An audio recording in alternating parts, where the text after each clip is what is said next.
Well, hi everyone. Welcome and good evening. It is Thursday night, the 16th of July. The 16th of July. This is episode 148. It might well be a bit of an episode tonight.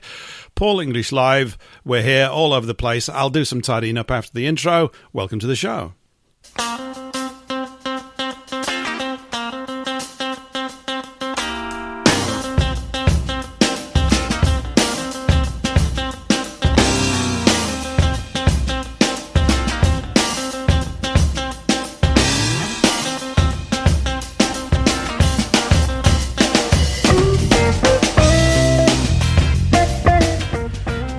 Still a bit warm, aren't you? Isn't it warm? You know what I saw the other day? A cloud.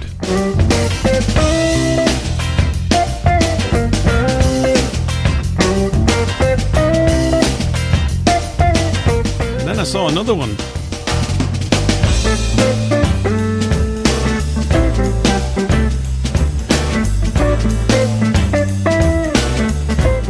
There's quite a bit of demand. We could talk about clouds a lot tonight, but we probably won't.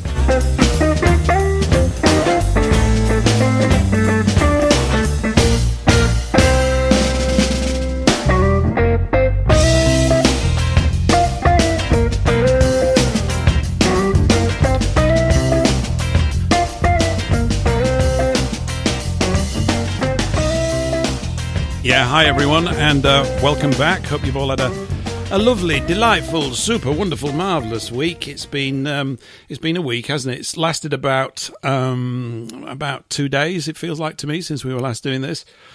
All that time flashing past your eyes and all that kind of nonsense, all that kind of stuff.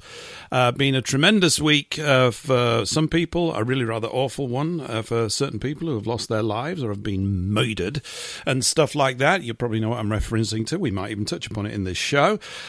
Coming up at in about an hour's time, just over an hour, we're going to be joined by a couple who go by the name of Juicy and Lucy. This is outrageous, of course, and shouldn't be allowed, but it is going to be allowed, and they're coming on the show, and we're going to have a good chat. And they're people who know quite a bit about the work of Graham Moore, who was on here last week, you will recall, and sparked all sorts of little thoughts off in my head, hopefully, possibly yours too. And if I had a bit more time, I'd get round to certain things. But we can't grumble. We mustn't grumble. And somebody who doesn't grumble at all, of course, is the venerable Eric von Essex, who's ensconced right now on the toilet in Fockham Hall. Eric, hello, good evening. How's it going? It's fine on the throne, yes. Excellent. And good evening to you. And it's rather an interesting week, isn't it? Because we've had, inverted commas, an assassination. I think we have. Something like that. Yes. And what she said before she was, shall we say, dealt with, I think, by somebody of high orders was about a hidden hand. I don't know whether I've got that correct. That's the gist of what she said. Yeah, it's the gist of what she said. Yeah. She's not the only one, because if you read the book, I said this on, I think, Telegram today, From Admiral to Cabin Boy, by, I think was Barry Dommerville? Rear Admiral or whatever, Barry Domville. Yes, it's a fantastic book. Everybody should read it and get a copy for Christmas. It's a brilliant book. It's absolutely marvellous. It'll make you proud to be English. We don't use the word British around here anymore. No, it's going to be tricky. English. It's going to be tricky to not use that word.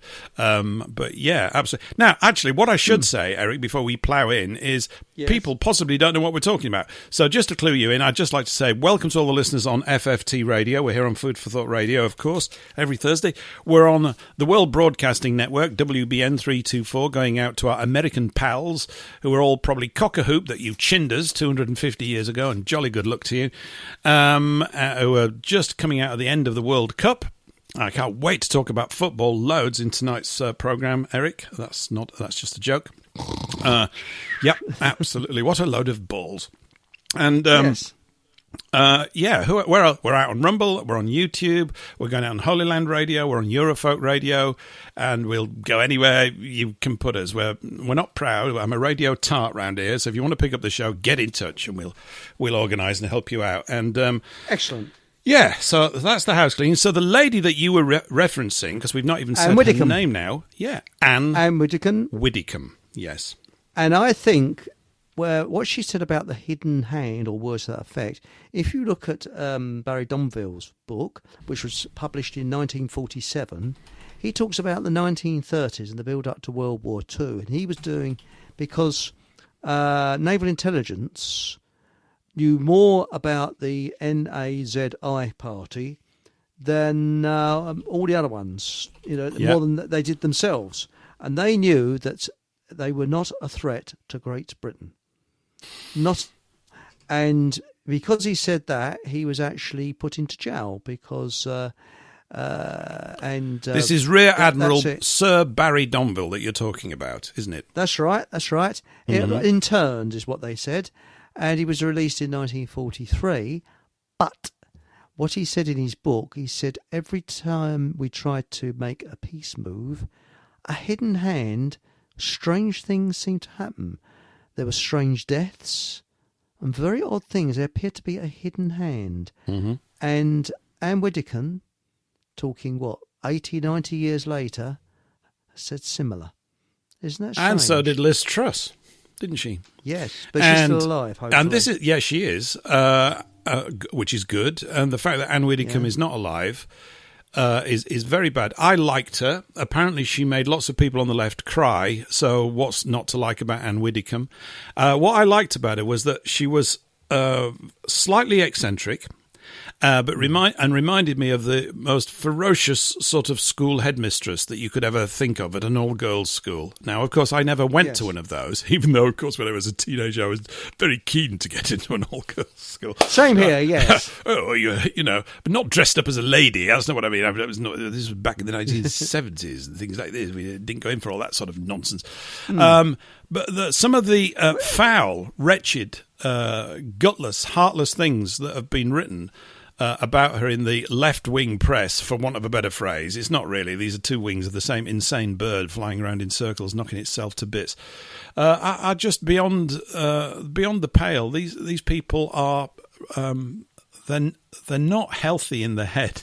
And it's interesting today, somebody knocked on my door, Eric, which of course is a bit of an outrage, isn't it? And it was... How dare they? Yeah, and my son said, "Oh, so-and-so's here." I went, "Oh my giddy aunt." I'd not seen him for about a year and a half. And of course he decided to come around and knock on the house, which of course is a matter of deep and eternal shame to me. I said, "Welcome to the SH1T hole." And because it's a bit of a sight round here at times, even I'm aware of it. And of course, maybe I do need to be doorstepped quite a bit and embarrassed into really acknowledging the full state of decay and ruin that I live among. It's not that bad. I've got to really ham it up, but it's not good. I'm not I wouldn't say, yes, this is home of the year. Not going to win that. That's not going to be happening. And anyway, we toddled off for a coffee down here, or was it a tea? It was a cup of tea, actually. I'd already had a cup of coffee, and we went down the beach today, and it was just incredibly warm and fab and all that kind of stuff. And we just talked the state of the nation, and it was the liveliest conversation we've had. I don't mean in a sort of adversarial way, because we're all singing really basically from the same hymn sheet. One of the things we got around to talking about, I don't know whether we talked about Anne too much. We didn't. We can come back to it in a moment. But one of the things that we were talking about is the fact that people, is the self-censorship around people. So he's a member at certain clubs and things, and he's reasonably frank and forthright. I mean, he'd probably hold his own here in this show, if you know what I mean. Yeah. And he was just saying how often he is interrupted by people who say things to him like, "You can't say that round here, you might upset people." To which his response now, rightly, and everybody else is, "I'll say what I bloody well please. If you don't like it, you can bugger off." I mean, that's right. That is actually, I think that, I know it might sound extremely delicate and trite and small and of no consequence. I think it's of immense consequence, because this self-censoring that people have morphed into gradually over the decades, they've done it. They don't even know they're doing it anymore. They just don't want to feel uncomfortable or to think that you're making somebody else feel uncomfortable. And it seems to me like uncomfortableness should be cherished and welcomed with open arms, because it's a sign at least that you're alive and willing to actually take a risk in communication. Do you know what I mean? And I know exactly what you mean, yeah. Yeah. So few people are willing to do that. It's like humour. Who is it now that said that humour is bad taste? And, it is bad taste. I can't think of his name now. He's not much of a comedian, but that is true. I mean, it is especially gallows humour. Yeah. And people don't get gallows humour, but that is the thing. And I really do believe that this lefty idea, like, for example, those terrible things that people have been saying. Now, I didn't particularly like Anne Widdecombe, personally. I didn't like her at all. No, but you didn't like her? She was a brilliant dancer. Well, she's a politician. I don't like politicians. But even saying that, it's a tragedy that she's not with us anymore. And I feel for her loved ones who have lost. Yeah. And I think any death like that is a tragedy. And even if somebody I really dislike, someone in the Labour Party, say, I'd still feel for the relatives. And I think there should be some respect for the dead. I agree with you. Didn't a Labour politician... It doesn't matter who they are. Wasn't there a female Labour politician that was killed a few years ago by some lone nutter? So we are told. And the fact is, speculating about these things is exhausting if you think you're ever really going to get to the bottom of it. I remember that, yes. But yeah, I mean, these things are out of order. And but it shows you they're like symptoms of a decay at a fundamental level in terms of behaviour and human relations. And I've got to point my finger mainly at the so-called left, simply because they are becoming ever more rabid. And not that the people on the right, and these things, of course, are just arbitrary, really, aren't they? I mean, their idea of extreme right wing is the Reform Party. I don't know whether to laugh or cry. I mean, it's just a joke. They're just completely moderate people, are the people on the right. It's just, in Reform. And I don't want to get all carried away with all that kind of stuff. She was in the Reform Party, wasn't she? Was she? She was. I don't know, but I know that, with the Labour Party... Joe Cox. Thanks, Matilda. Matilda tells us it was Joe Cox who lost her life at the hands of some lone nutcase. So the story goes, but she certainly was killed. Yeah. But the thing is, the Labour Party, when it first started in 1907, wasn't really socialist at all. It's completely different. And then what happened? Communism infiltrated it in the 1920s and 30s, and my granddad, he witnessed it, and that's why his pet saying was, always look out for the infiltrators, because he saw how it was being infiltrated. And now it's nothing like the Labour Party of 1907, and it's nothing like it got totally infiltrated, I would say, probably in the 60s, 50s or 60s, probably before then. Yeah, I think... Well, I think the Fabians, I don't know if I'd mentioned this to you the other day, or certainly this Fabian Society should be declared a terrorist organisation. I'm quite serious. I agree. They're terrorists. They're terrorists. They operate in a deceitful way. They twist the law. They corrupt and pervert politicians. They're working to a hidden agenda, which they do not reveal to people. And it's all lovely-dovey. You could say pretty much the same thing about high-level masonry. I've just said it. I mean, I can't prove any of this, but there's no smoke without fire, and by their fruits, etc., etc. And this goes for the whole thing. And the fact that Anne Widdecombe said this thing, and she said it in a very sort of really very polite and conservative way. She said, there may be our grounds, something along the lines, to suspect that there are other forces at work. That's my language, not hers. But that was the gist of what she said. I was listening to, Neil Oliver, the Scot, who He's a pretty articulate guy. I prefer him now to when he was doing his sort of round Britain things. I could never really watch that. But I quite like the way his mind works in certain things, and he's very articulate, if you like that sort of thing, in a particular way. He was on the Mike Graham radio show this morning. And it was quite an interesting little exchange, because I'm up pretty early and putting it on, and I'm putting the caveat out there. I don't agree with all of the stances that come out of that show. Absolutely not. Not that would make any difference. Neither would anybody else, I suppose. But there was quite an interesting exchange between the two of them, because what happened was that they got round to talking, I suppose, broadly speaking, Eric, about conspiracy theories. And Neil Oliver said, we're not really conspiracy theorists, apart from which, if you look at them all, the gist of it was, they're all proven to be accurate. nearly all. And then he cited 9/11. He went through a little list of things. And it's amazing how fast you even forget the big events. Now, 9/11's what, 25 years ago? Nearly. In September. Yeah, It'd be 25. Yeah. 25 years, right? And there's been other things since then. There's long-term capital management in 2008, and no doubt loads of other things I forgot. There's been all those fires, those houses painted in blue, floods, the law, everything, tons and tons of stuff, and they all look weird. And one of the points he made was, he said, what's happening now, sort of even with the Ann Widdecombe thing, and other things that have happened certainly since probably the back end of last year over here, he said, is a very substantial part of the people, and I include all you delightful and wonderful listeners, and I mean that, are basically onto this thing instantaneously. They smell it. It's like an instinct that's developed. They go, there's something, they can feel that the way that this information is being presented is not right, and that the story is likely to be something else. Now, they could be just doing that to absorb your time for the next 3 weeks while you try to work it all out. And in the end, you've got to say, did we achieve anything? I don't really know if you can with these people, because it's just like I've said before, it's the pretense of an involved communication, but there isn't one actually taking place. It's just a theatre. It's a bit of theatre. And that's one of the things that he also brought up. He was saying, just like you mentioned about politicians, and I'm the same, but I maybe not exactly the same. I mean, it's rich coming from, I've never voted for a party and all this kind of stuff. In fact, I was talking to this chap about it today. He said, yeah, but if you don't do that, the other people get in. I said, I'm not worried about that because no one's got any power.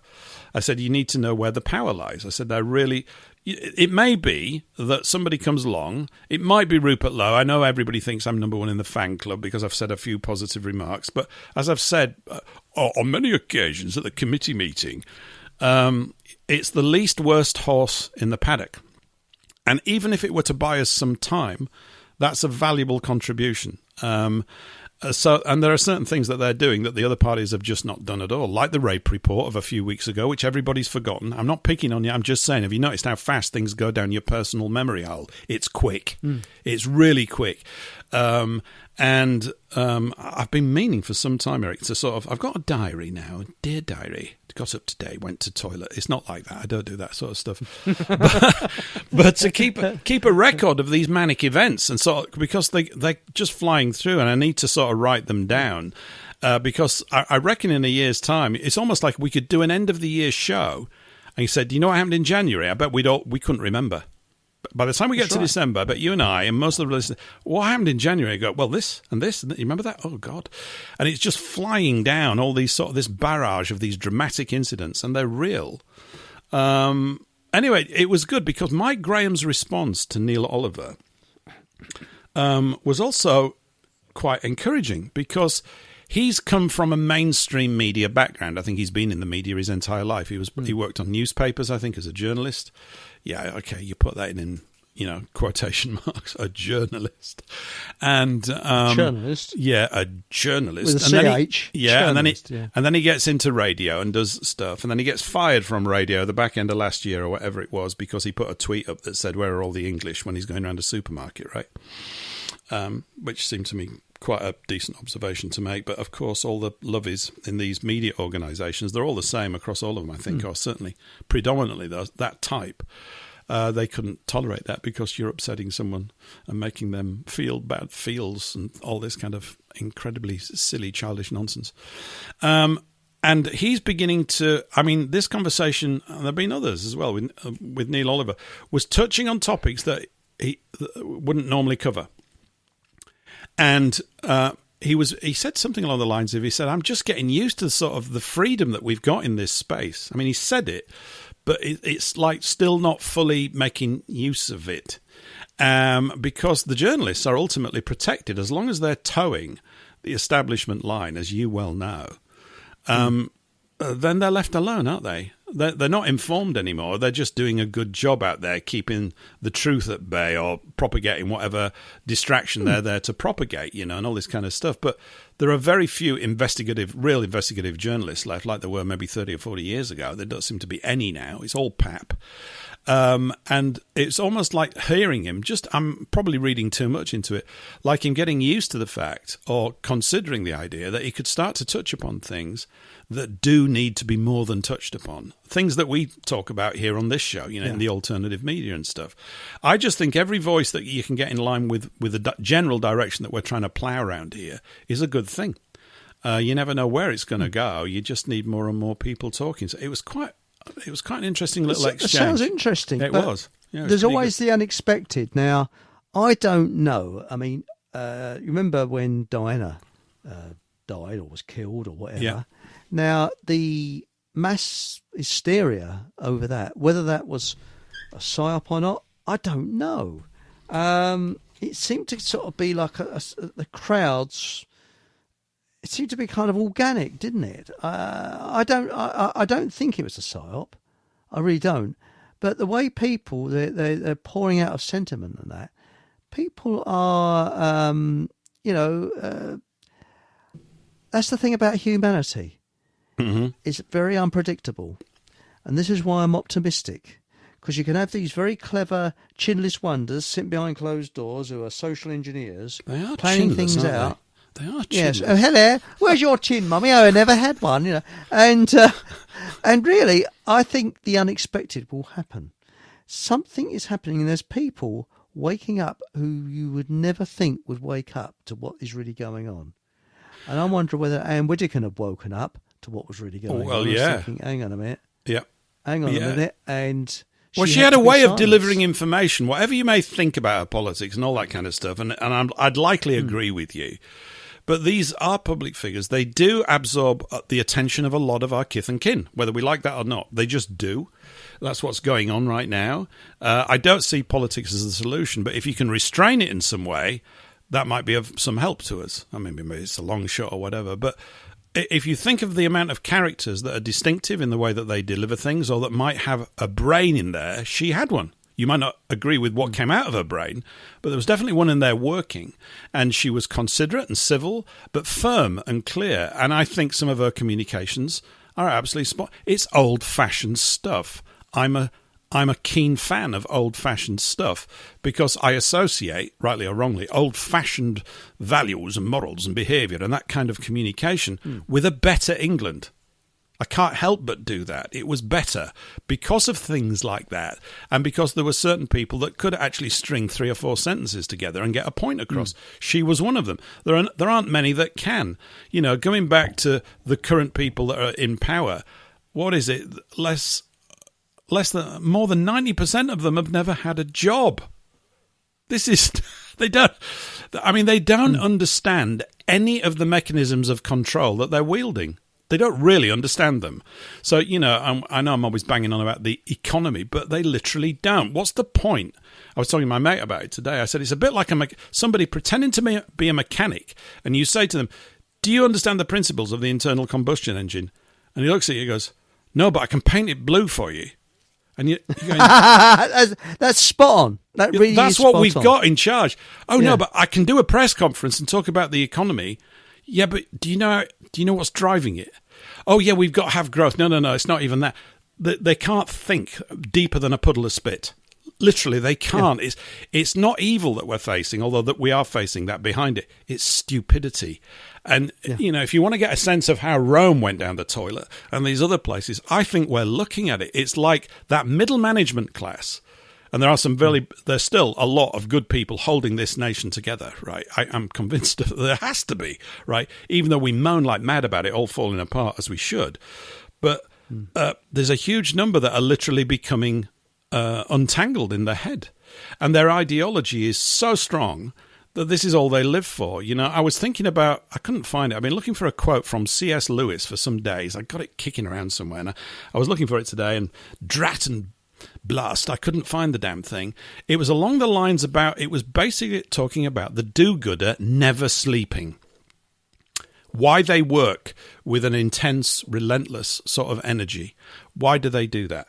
Because they do that. And part of it, this thread is that they're on a holy mission to save us all. And when you stand up against them and say, look, I didn't invite you to save me. I don't agree with your ideas for this, that, and the other reason. They can't hear any of the logic that you're about to give them. All they see before them is someone who's robbing them of the status that they've given themselves as this saint that's going to lift us all into utopia. They're utopians, and it's an illness. Tell you something else. It's an illness. It's short-lived because you look at things that have gone backwards. For example, when digital watches first came out, it drove people bloody bonkers. You'd be sitting in the cinema, all these funny chimes coming out of watches. Yeah. Now, the highest-selling watches are just simple analog watches. Simple. Yeah. And do you know what a phone... I was looking around. There's people have got smartphones, but did you know the Nokia 105 is now selling incredibly well, and that is just a simple, basic phone. And people are fed up with smartphones. They're actually going back to Nokias. I'm sick of everything with that. We should. I've just got a new phone, and I wish I hadn't. I've kept my old one, right? Yeah. Which has served me really well. It's just showing signs of age. So I thought, what I'll do is I'll be responsible. And I don't even know why I've got it, really. I barely make any phone calls at all. I just use it.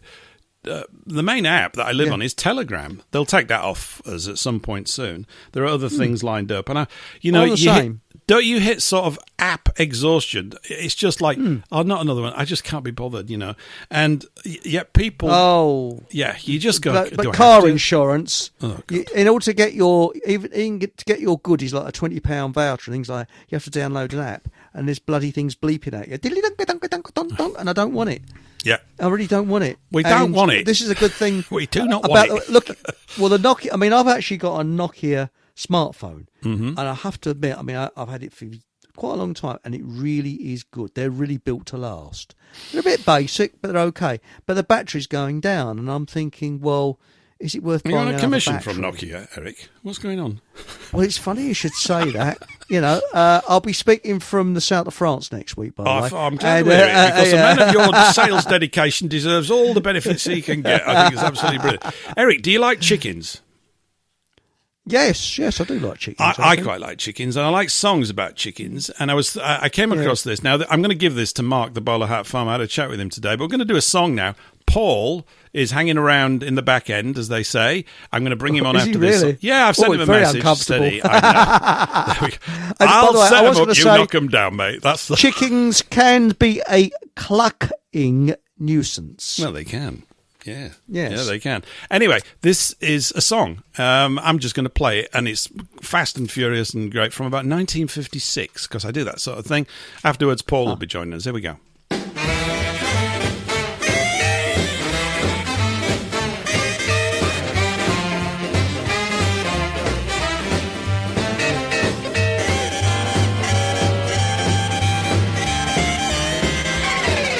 One night, Farmer Brown was taking a hand.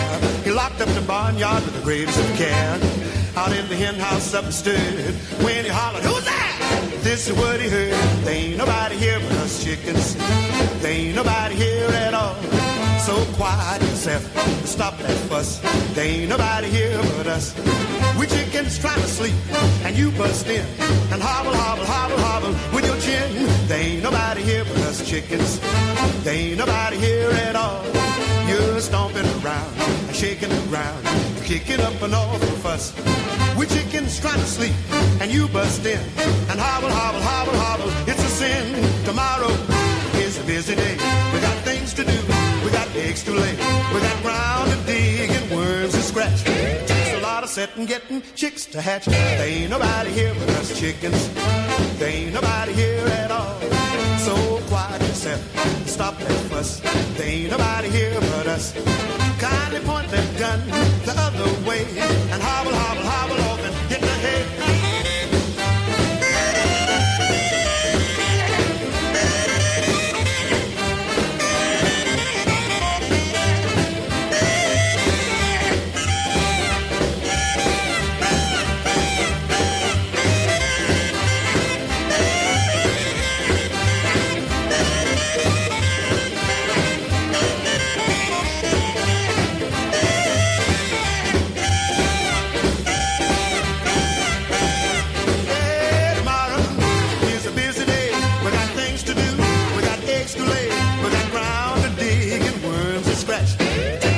sitting getting chicks to hatch. There ain't nobody here but us chickens. There ain't nobody here at all. So quiet yourself, stop that fuss. There ain't nobody here but us. Kindly point that gun the other way and hobble, hobble, hobble off and hit the hay. Hey, daddy, what you say? It's easy picking. There ain't nobody here but us chickens.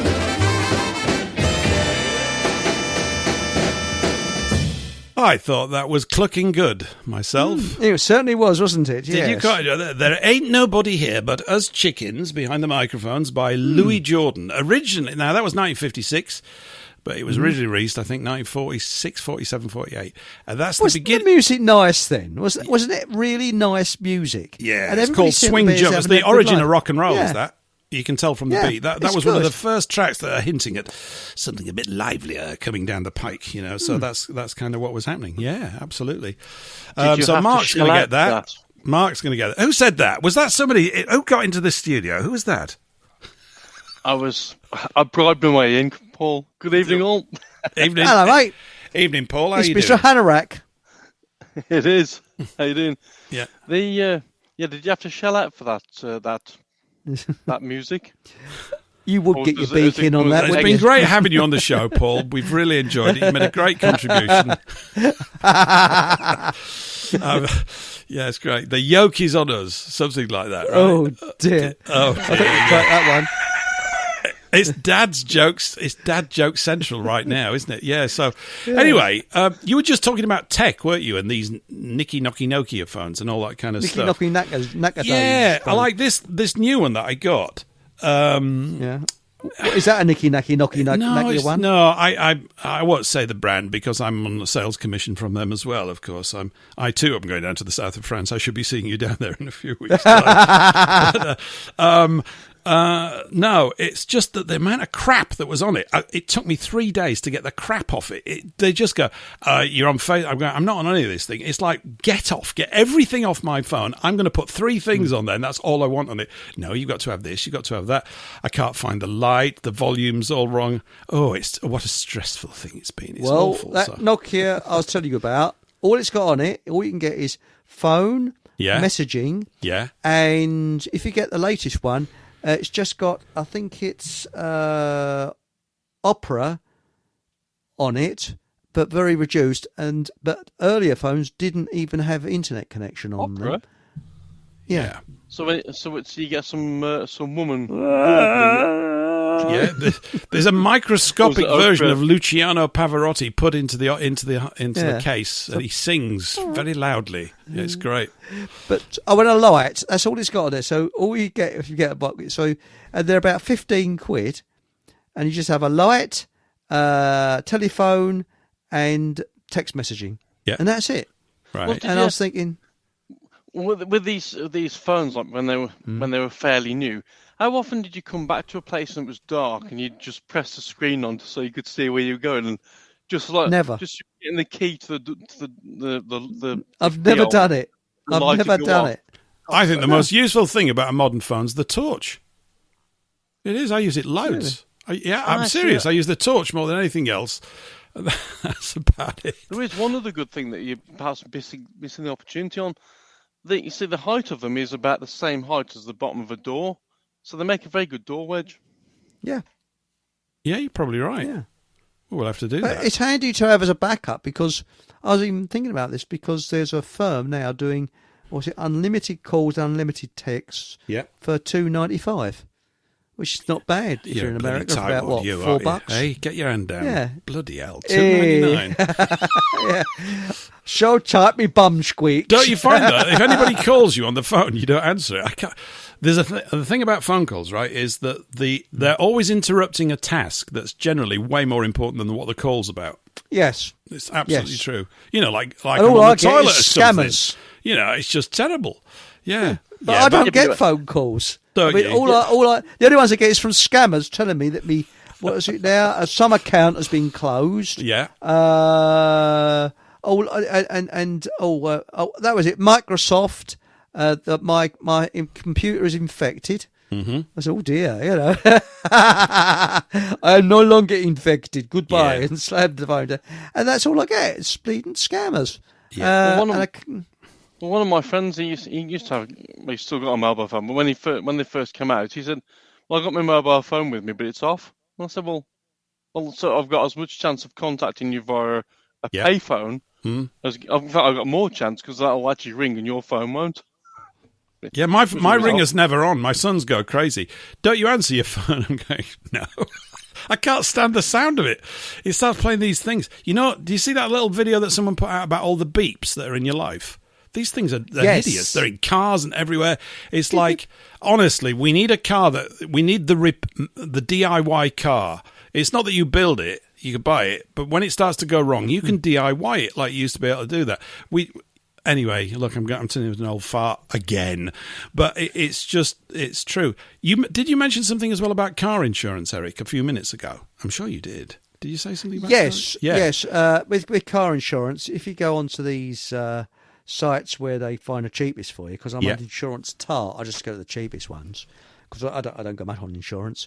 They give you, was it a £20 cashback where you can go and spend it like a gift token.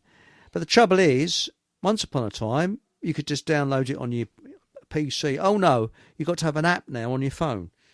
So I had to download this stupid app, and it's driving me up the wall. It really is, because I don't want a load of junk on my phone. I just want my phone to do what it's there for, and that is make phone calls, and that's it, basically. Yeah.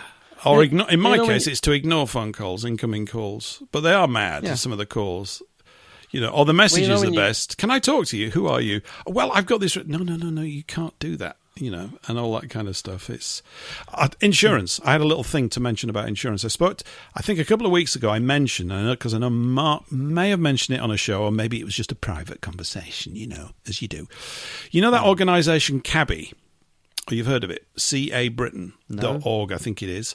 Well, they've got an ad that rolls around here on FFT. Cabby, it's an organisation, and they're getting pretty well organised with all sorts of stuff. And Mark told me, I've mentioned it here on the show a few weeks back, that it's through them. Now, I didn't know which organisation it was when I mentioned it previously.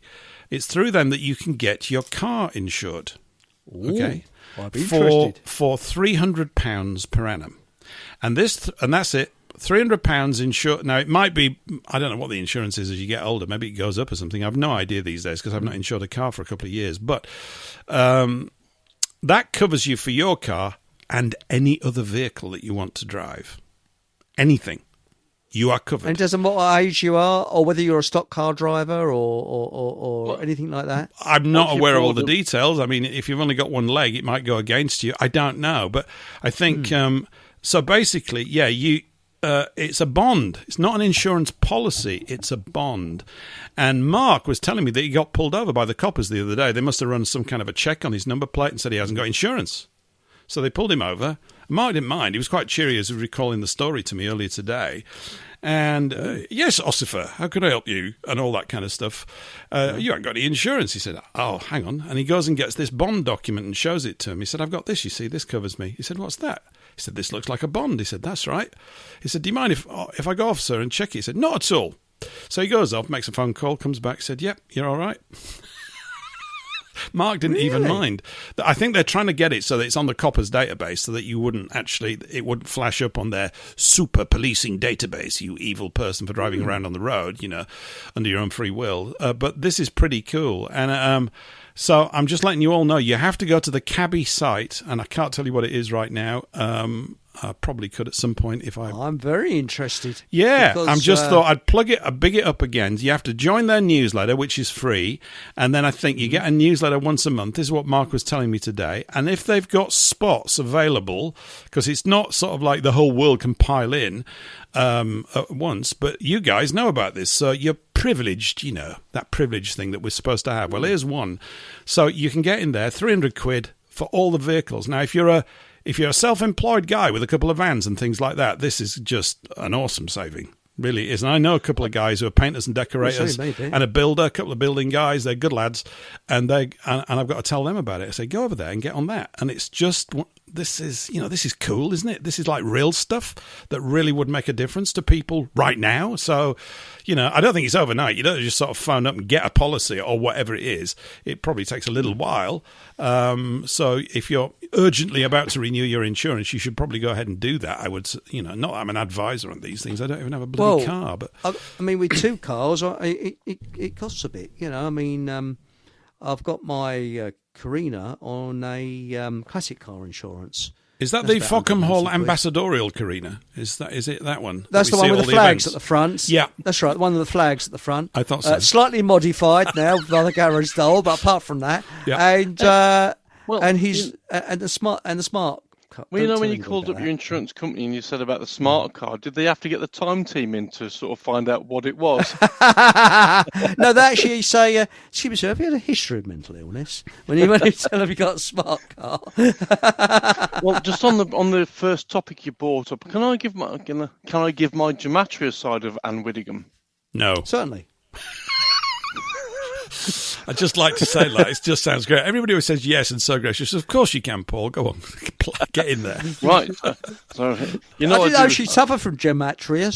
I thought she took ointment for it, didn't she? Isn't that a make of mattress, the gematria? I'm sure it's a mattress, isn't it? Has that not cleared up, Chris? I thought you'd been down to the clinic and everything.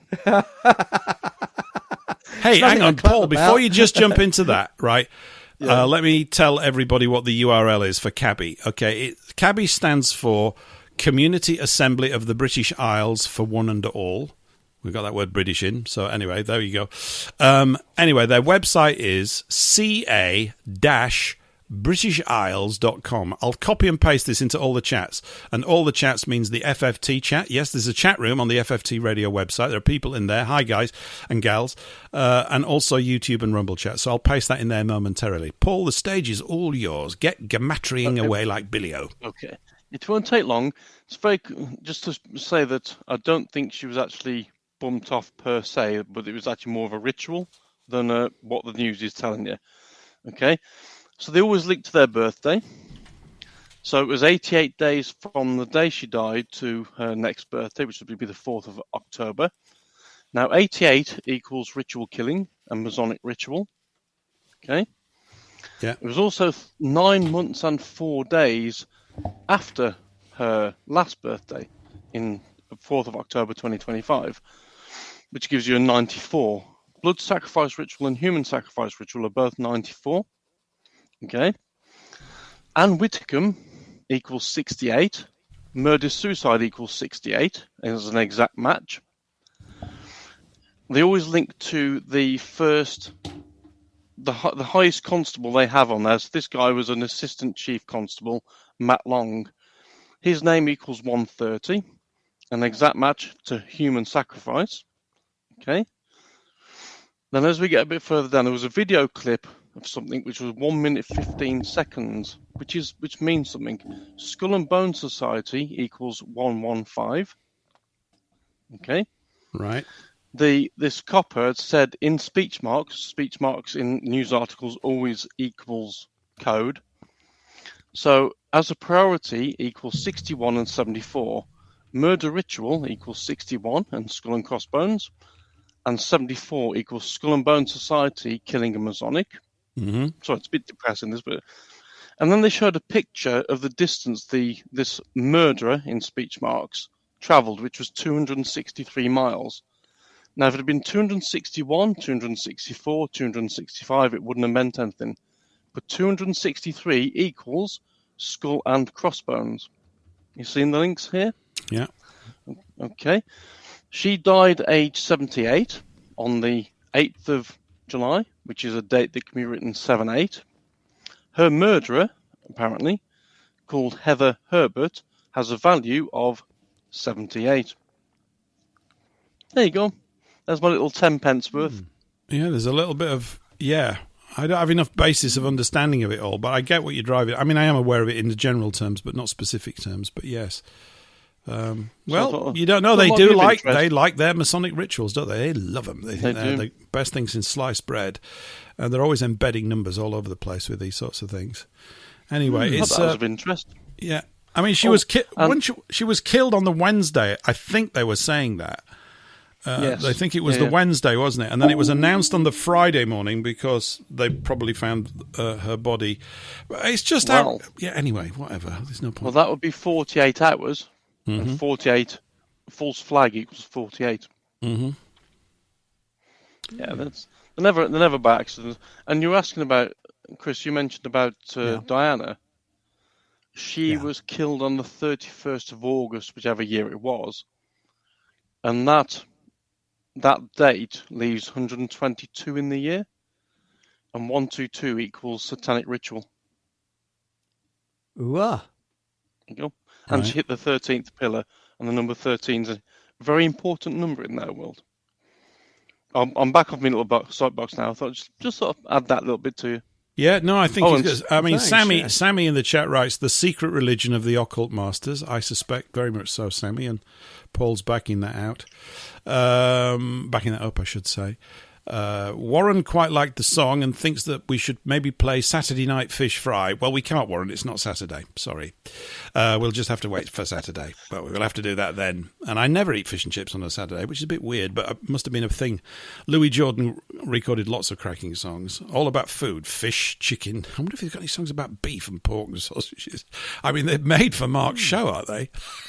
The best rock and roll food songs you never did hear. What about faggots?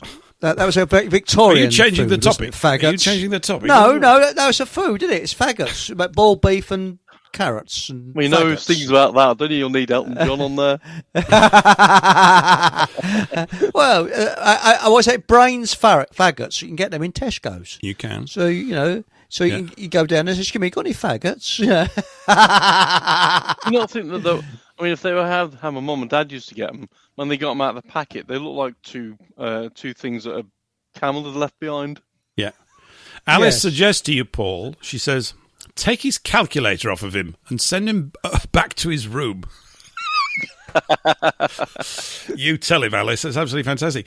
Alice doesn't drive, and then someone suggested it's driving Miss Alice. She gets driven around by a chauffeur. Yeah, I think we should all have that. I could do with a limousine, and we should all be driven around. But, so that's how Alice gets about, which is pretty good. Yeah. Yeah, I don't know what the fallout of it's all going to... Has been anything else? Oh, yeah, football. Let's talk football. I'm not talking football, really. I don't want to talk football. I know I keep returning to this thing because I think it's kind of important. There was a video on YouTube by some English chap, an actual English chap, as it were, because you have to, define all this the other day. Had about 95,000 views. What was interesting, it had nearly 6,000 comments. It was absolutely piled up with comments. Many people very, very upset that what the basic gist, and it was a bit soft in parts, but it was also, I was quite impressed that he was willing to say it and be on camera.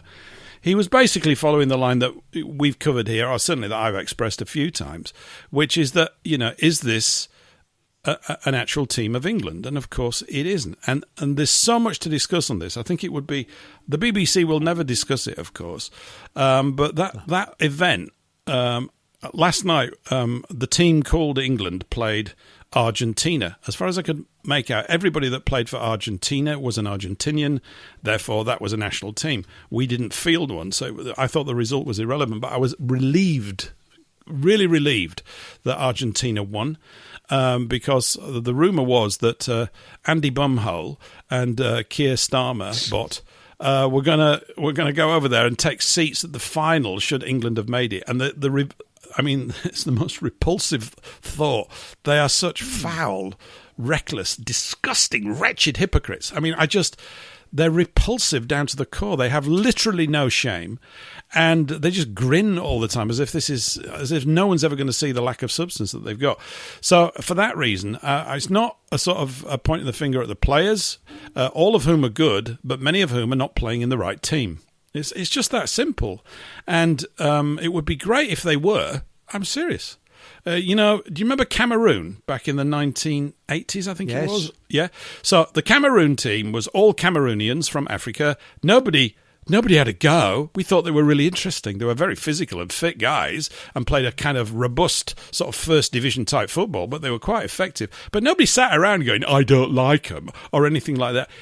I think there's a lot of grist for the mill here. because it's only the so-called European teams which aren't. I mean, the team called France, did you see that video that some African had put together? It's hilarious. I should have sent it to you. It's absolutely fantastic. It's a couple of minutes. It's called World Cup 2030. And it's England against Scotland. And everybody in all the teams are from Africa. And it's just hilarious. It's brilliant. It's satire. It's making the point. You know, if these guys are good at football, just play for your nation. But they can't because they've been hijacked. You see, this is the other way around. The FA or whatever, they're hijacking these players into their national teams as part of the WEF agenda to basically destroy all natural diversity amongst people, playing styles, cultures, and etc. So I won't bang on about it again. Well, that's a lie. I will, because the World Cup will be around in 4 years' time, and I'll still keep banging on about it. Did I ever tell you that my son sometimes goes out to the pub to watch the England people cry when they don't win? Don't you think that's fantastic? Oh dear. It's really well. Yes. They do. They get carried mind away. You, why can't we have eccentrics? Like, for example, do you remember the Jamaican bobsleigh team? Mm-hmm. I mean, Jamaica, world renowned for bobsleigh. I don't think. Yeah. They even made a film about it, and I remember it. And do you remember Eddie the Eagle? We need more bloody eccentrics in this world. I mean, you know, things like that are fun, and they, excuse my language, they take the wee out of. All right. I agree there's people that practice for years and they get to the top of their art.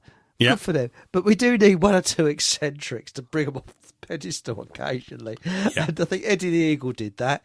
And the Jamaican bobsleigh team did it as well. The film is with John Candy, wasn't it? It's called Cool That's Runnings. It, yeah. Shout out to Mike Mantis. Yeah. Thanks, Mike. Cool Runnings with John Candy. I love John Candy. There was a lot of him to love, wasn't there? He's a big lad. Very funny, though. Just the most delightful personality. He's the sort of guy that you just want to go out and have a beer with, but it'd probably be more than one. And I don't even drink beer. But I just... He was funny in Chevy Chase. Remember the Chevy Chases? Some of them. Yeah, I do. Yeah. He's good in everything. I thought in Planes, Trains and Automobiles, which is one of my favourite top 10 films ever, I just love that. I know it's sentimental. I know it's mushy, but... Where have you got your hand? Between two pillows? No, it's not between two. Those are pillows. Yeah, it's just got the most... I love that bit where he's confronting him. He says that line to John Candy, who's looking really hurt. He's so hurt. He says, oh, yeah, and when you're telling an anecdote, why not include a point? It makes it so much more interesting for the listener. I go, they don't write dialogue like that no more, you know. It was absolutely cracking. Was John Candy in Uncle Buck? I think yes, he was, yeah. And that was a classic. That really was good. Yeah. And especially when he puts those bullies down, you know. Yeah. Well, was it Chevy Chase where he's in the where there's some he's on a jet ski, or there's somebody he's got a boat and there's some bloke behind water skiing, and the bloke's shouting bastard, and he thinks he's shouting faster, he sticks his foot down. Yeah, they're good stuff. They were a more light-hearted time, weren't they? Don't you think? Anyway, we can't get too sentimental. We've only just started the show. We can do that later on, I suppose, and get teary-eyed about the past, like pathetic old gimmers. But I put on for today's... Sorry. Well, very quickly, Uncle Buck, when he goes to the school and has to talk to the headmistress, that has me off my seat with laughter. It's a classic. The pimple on her face. That's right.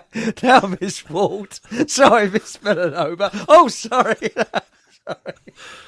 Yeah. He was also in the first Home Alone, where they're in the van. Was he? Yeah. I didn't realise he's in the van, part of the trumpet player in the van. Oh, it's classic. You just can't take him seriously. He's got one of them faces. You just laugh at him. If he turned up in a mass murdering scene, you'd still laugh at him. Yeah. Yeah, well, he's got the funny bone. He's just funny, and this is true. You know, it's a bit like they either got it or they haven't. And this is the trouble with this left-wing type modern, what they call it, alternative comedy. It's not comedy. It's not funny. John Candy was funny. That's it. And he could just stand in a room and people would start laughing because he gave off. Just such an open-hearted guy, really. You know, he was really good at ice hockey. And I didn't know that. Yeah, he was, and he got injured, and that's why he got weighty. that's what caused his weight problems. He was really pretty good at it because he's a Canadian, right? And so I think they're born on ice skates, aren't they? When they get born, they're just on the ice immediately. And why not?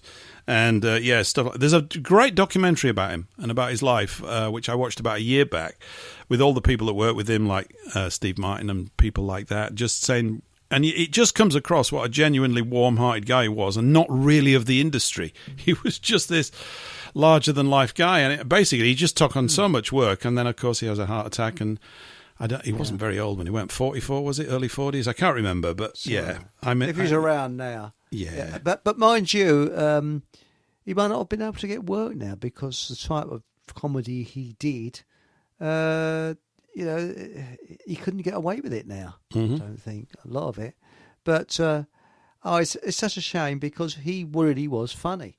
And but as I say, I didn't know that he was into ice hockey. That's something I didn't realise. Yeah, he was. He was good at ice hockey. He was very, very good.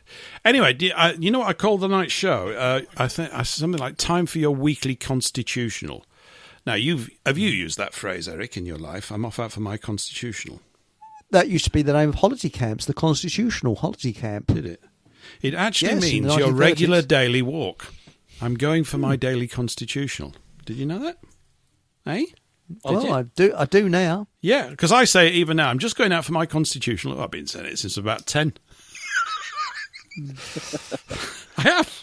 Stop talking like that, Paul. No, I am, Mum. I'm going out for my constitutional. It's a big word, isn't it? Anyway, we were talking about the Constitution last week, weren't we, with Graham? And on the other side of this song that I'm about to play, this track, which is just under 5 minutes long, we're going to be joined by Juicy and Lucy, which should be fun. And we're going to kind of carry that conversation on a bit and look at some other things. Now, after last week's show, and I'm sorry, I can't remember who posted it. Somebody put a comment on the Rumble version of last week's show. Thank you very much, whoever you were. I'm sorry, I just don't have it in front of me right now. And they said, here's a song with Graham Moore in it. Seriously, right? Are you ready? Really? Yeah, singing like Billy. Oh, so it's going to be another song about chickens. No, this has not got chickens in it at all. This is. I'll just play it. Well, it's got Graham Moore in it. Yeah. Well, he didn't know anything about chickens, does he? He's not really this, that, and the other. Anyway, there we go. It's called "Enough Is Enough." Right? It's by a band who I couldn't find. I've been looking for them for a week. Called Strength in Numbers, and there's actually another band called Strength in Numbers, which is like an American bluegrass band, and I couldn't find them. They're somewhere up Manchester way, this lot. Anyway, you'll hear Graham. It's not really singing, but it's quite interesting. We'll be back on the other side of this, so here we go.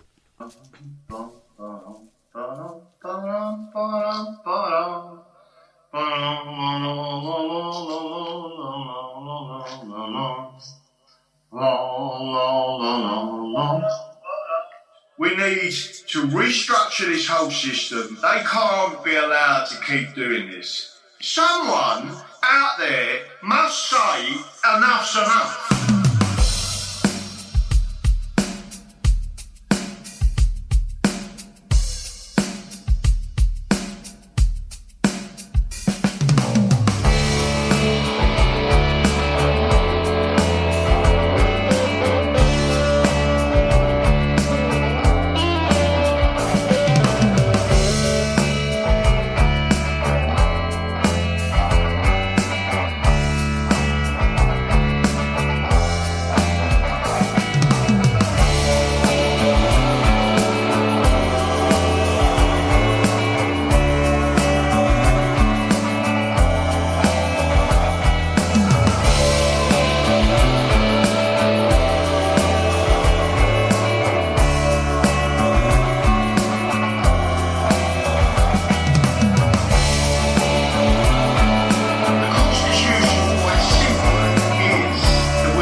Enough is Enough by Strength in Numbers. And I quite like Graham on lead vocals there. That worked, I thought. Oh, wasn't he? Yes. Yeah, he was good. It was actually good. He comes across well. I really enjoyed it last week, and hopefully we'll get together again for another show imminently.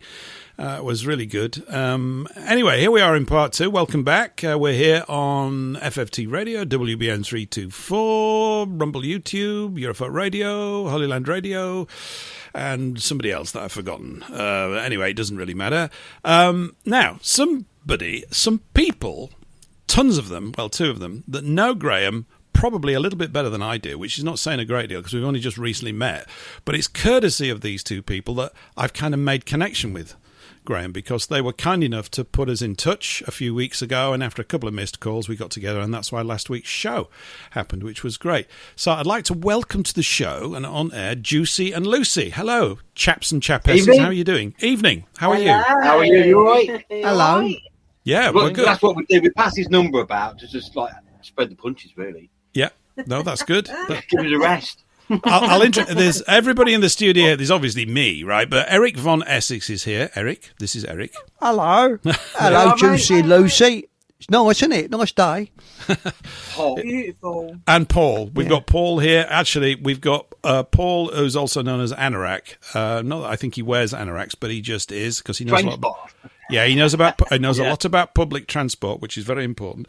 And then we've also got, lurking in the background, we've got Paul, another Paul over in America, who sometimes bursts out with sort of revolutionary songs and things like this. So that's who's currently here. We've also got Patrick waiting in the wings, but I can't get everybody on the stage. It'll get a bit too crowded voice-wise. So, but yeah. I'm changing my name to Paul, so it stops any confusion. We've got to change also and get a P in front of it as well. Yeah, you might as well.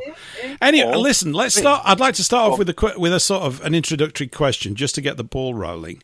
How long have you been sort of absorbing, let me use that word, Graham's material and getting into this? Is it a relatively recent thing for you, or is it quite long-standing? A year and a half. Right. Yeah, about a year and a half. About a year and a half, maybe coming up to 2 years. Yeah, we met him by accident on a friend's boat, and got talking and chatting. Yeah, and then once he said about the English and the British, the penny drop, I was like, gotcha, right, got it. It makes sense. It makes sense. That's the exact thing I needed to hear. And once he said about the difference between British and English, that was it. I was hooked. Had you been looking into other sort of similar kind of parallel areas before you met? Right. We've been doing this. We've investigated quite a few different things, haven't we? You was on a show the other night, and you had 2 ladies talking about Barclays Bank and the Barclays Bank have been doing to them. Yeah. We run Barclays Bank into the ground 20 years ago for fraud. Right. Mortgage fraud and how they did it. So we it wasn't just Barclays either. No, all of them. Excuse me. All of them. The whole shooting match of banks were all involved with it. Yeah, Barclays, Lloyds, the Land Registry, the Law Society, the Ombudsman, Westminster 7, Westminster. At one point, they all have the same signature. Yeah. So we did our own investigation work. So we used to go out and investigate in the banks. You used to go out and camp out to get information, paperwork. And we realised what they was doing. They was doing an off-the-books account, so they would get your account and switch it to a backdoor account. Right. Yeah. And then basically, we've always wondered why, because the mortgage didn't actually exist on paper on the front side. It was on the back side. Right. So all the paperwork was coming. It was just coming from Barclays, and Barclays were taking the money out. Yeah. When they offered the mortgage, there was a time scale on it. And the time scale came and went, and then the mortgage was started a day or 2 later. Yeah, because I didn't know you apparently, and that's how they get around it. The time scale runs out, so it looks like somebody's just not bothered taking it, and then it gets put in the back system. Yeah, what they do is they do all the conveyancing for you. Like, we'll pay for all this. Yeah, so then we'll give you the mortgage. We'll do all the conveyancing. It's all into the price. And then what they do is they go off to your bank, which was it the Lloyds or Cheltenham Gloucester? Cheltenham Gloucester was the original mortgage. That's mortgage. So that was the kosher mortgage. They go into, like, say, Cheltenham Gloucester on your behalf, and they take a check in and say, you've now paid your mortgage off, right? In full. In full. And they've done it on your behalf. And then what they do is they take it out from the system. Yeah. And as far as the system is aware, you've paid your house off. And she never realised that the paperwork I had, they'd actually sent me the deeds. They sent you the deeds because them deeds are now yours because the house is paid off, which she didn't realise at the time. And then all the paperwork that follows after that is fraudulent paperwork. You're thinking it's Barclays and you're thinking it's all these Cheltenham and Gloss. You're thinking it's all Halifax, right? And it is, but it's not. So you want a back system, and then all the money that went out. This is really bizarre. It's a long story, but trying to do it short. All the money that went out of her account, we're like, well, of my Barclays account for the mortgage. How's it getting out of the account? Because the actual the backs numbers didn't make sense of anything.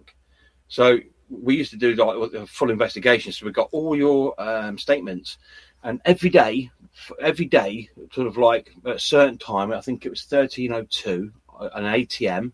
I won't say where it is. The same ATM. There was a drawage of £50, £40, blah blah blah. Bang on, say 1302. When you totted up the 1302s, it ended up with your full mortgage and everything else. So there was taking out cash and showing it that way. Yeah. And then we've reported it to the police fraud squad. We did all the paperwork, we did all the investigation, we did everything. And obviously they didn't want to know, but they did want to know, but they didn't want to know. And then, do you remember? So was this event? This is what, 20 years back? You're saying? Yes. Okay. Yeah. Was prior to that you'd had a lovely life? You'd had, let's say, a life where you hadn't brushed shoulders. You hadn't brushed shoulders with the system in any particular way. Doing your thing, and then then all of a sudden it's like, what's this? What is actually going on? What is going on? So we've become very good at looking for patterns in stuff. Right. Yeah, patterns, investigating. So we did it for 4 years in the end, and then in the end it just got too much because we were being followed by we had a hearing, and they basically wouldn't let us produce our evidence to the judge and to whoever else was in there. And after that hearing, we got followed all the way into town. We got followed by it must have been about 10 people. They all almost look like 1970s sort of like CIA sort of agents, that sort of dress sense. And we're like, they're still that corny. Good grief. What, with flared trousers and things like that? That's a bit much. It wasn't quite flared trousers, but it did look like my dad's suit. They're like the old Stapes Farrahs that used to be back in the day. That sort of look. Yeah. And we're like... In the town that we lived in then... It stood out a mile, didn't it? Stood out a mile because where we used to live, everybody knew everybody. It was a sort of town where you knew everybody and everybody knew everybody, and these people you didn't know, you never seen them before, and they just did not fit into the town where we come from. Okay, and we sat in a square, didn't we? Yeah. To have a sit and a think about what we're going to do next. All around us. The people that you referenced earlier, Michelle Young and Maribel Montero Cowell, which is quite a nice name. That's a hell of a name. Wow. Yeah, so they were the two ladies. I don't know if guys around here caught it. It was only an hour, but they were on with Kizzy last night for an hour, 6 till 7. And it's pretty gripping stuff, actually, because, I mean, in terms of the energy and the situation, it parallels what you're talking about. That there was the same thing. Yeah. That there was this abuse, basically a sort of theft under court systems and all this kind of other stuff. Yeah. And they were talking. I think what they do is. I'm sorry. Yeah. What they were one of the points that they addressed was that. They met a guy down there. I mentioned this to Mark, actually, today on a phone call, and he was aware of these sorts of things. There was a guy that they met, they mentioned this last night, who had basically been robbed of 4,000 hectares of land. Not acres, hectares. and they'd just stolen all this stuff. And you got the scale of it. Actually, after that show yesterday, Kizzy called me up. She said, "Did you hear all that?" I said, "Yeah." She said, "I'm kind of in shock." I said, "Well, I'm not." I said, but I'm now aware of, I knew this stuff was going on, but the scale of it is huge. And the impression I got, and certainly your story kind of backs that up, is that it's systematic piracy and by the mafia. The whole thing is just diseased beyond repair. I mean, it's just, it's horrific. Every corporate company out there, all the big corporate companies, they're all the we same. We was very clever at the beginning, because at the beginning we sort of got all the evidence together and we knew something was going on, because what they do, they made it impossible for her to pay her mortgage. So you couldn't pay it. So when you went in to say, into the Halifax, because it was a Halifax mortgage with their sister company called Intelligent Finance at the time. Yeah. So when you went into Halifax to pay the mortgage, they looked, there's a problem with the standing order. They didn't know who you was, right? So well, hold a minute. If it's a sister company, blah blah blah. So when we did the background checks and we chased people on phones and stuff, we realised that the sister company to Halifax, which at that time was Intelligent Finance, was based in Scotland, outside of the English jurisdiction. Right. Different laws. Yeah. So there was no actual physical office to go to pay your mortgage. To pay or did anything. So I said, tell you what you want to do. Take your passport into Halifax and go, I'm worried about some money fraud. Can you tell me if I owe you any money in any way, shape or form? Bearing in mind, it was my driver's license. Yeah, but bearing in mind, it was Halifax taking her to court to repossess the house. So they should know about it, right? So when she went into thingy and went, no, you don't owe us anything whatsoever. She said, well, can you put that on a headed piece of paper? So they put the address, a name, and everything down, and you don't owe. They even put that I've never held any accounts at the address that I live at. So the house that the Halifax was repossessing, right? Yes. We've got a headed piece of paper saying, no, don't exist. We don't know who you are. But when we first worked out what they was doing, what we did was we got half of the information. We didn't send it all. We said we played that vulnerability, availability sort of game. Right. Like, oh, I've got a problem. I wonder if you could help me. Blah blah blah. Yeah. So what we did was we sent it to the Dear Board of Directors. So it has to be opened by the Board of Directors of Halifax. They can't blame anybody below. Yeah. It has to you be always put private and confidential. Private, confidential, Dear so Board of only Directors. They can open it. So we sent that to the directors to the top of Halifax with this information about why I'm having a problem, and the Halifax Board of Directors sent us a letter back saying, "Okay, sorry about all of this. We'll get it sorted out for you." So they'd admitted at that point they knew, right, of the coup that they was doing, because we got them at Halifax at the Board of Directors. So we knew we got them. So they couldn't scapegoat anyone further down there. And we knew we knew it was them. And then what we did was we sent the rest of the information and go, well, obviously you're involved because of all of this. What do you say? And then we just had a letter back and literally went, no comment, no comment, no comment 3 times. That was it. Boom. And we're like, wow, this is massive. And at that point, we were living in the property. Yeah, we weren't paying. Obviously, we weren't paying any mortgage. No. Right. We couldn't. We weren't paying any bills. No. Electric, gas, landline, mobile phone, nothing. And we stayed. And we were like that for I don't know how long. 3 years. 3 years. Because it just kept... and we never got a knock on the door from any company or anything. Nothing. It was absolutely. It was like the no comment was from all of them. All of them, because we'd caught them. But like when you actually stand back and go, the police don't want to know because they're all involved with it. Everybody's involved with it, and now we've stepped over a line. And I don't feel secure anymore. You know what I mean? It's like yeah, because all those agencies that are there supposedly to protect you, you find out that they're actually involved in it.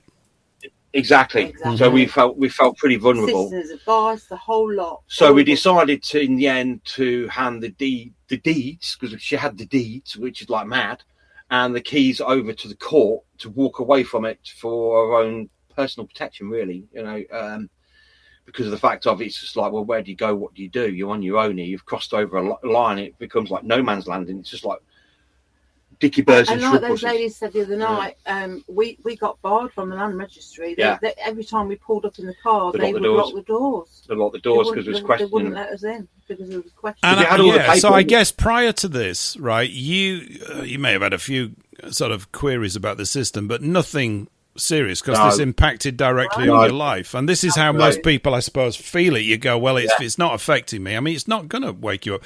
Certainly, by the way, those two ladies that were on, they're going to be on here in about 2 weeks' time, probably the last... in about a fortnight's time. I'm hoping to get them on because I want to have a chat with them. They're out there doing all this kind of stuff. But it's really strange that they did it, or they went through this. You've gone through something parallel to the whole thing, and then it makes you think, okay, there's got to be thousands of people who are getting absolutely hammered by this stuff all the time, right?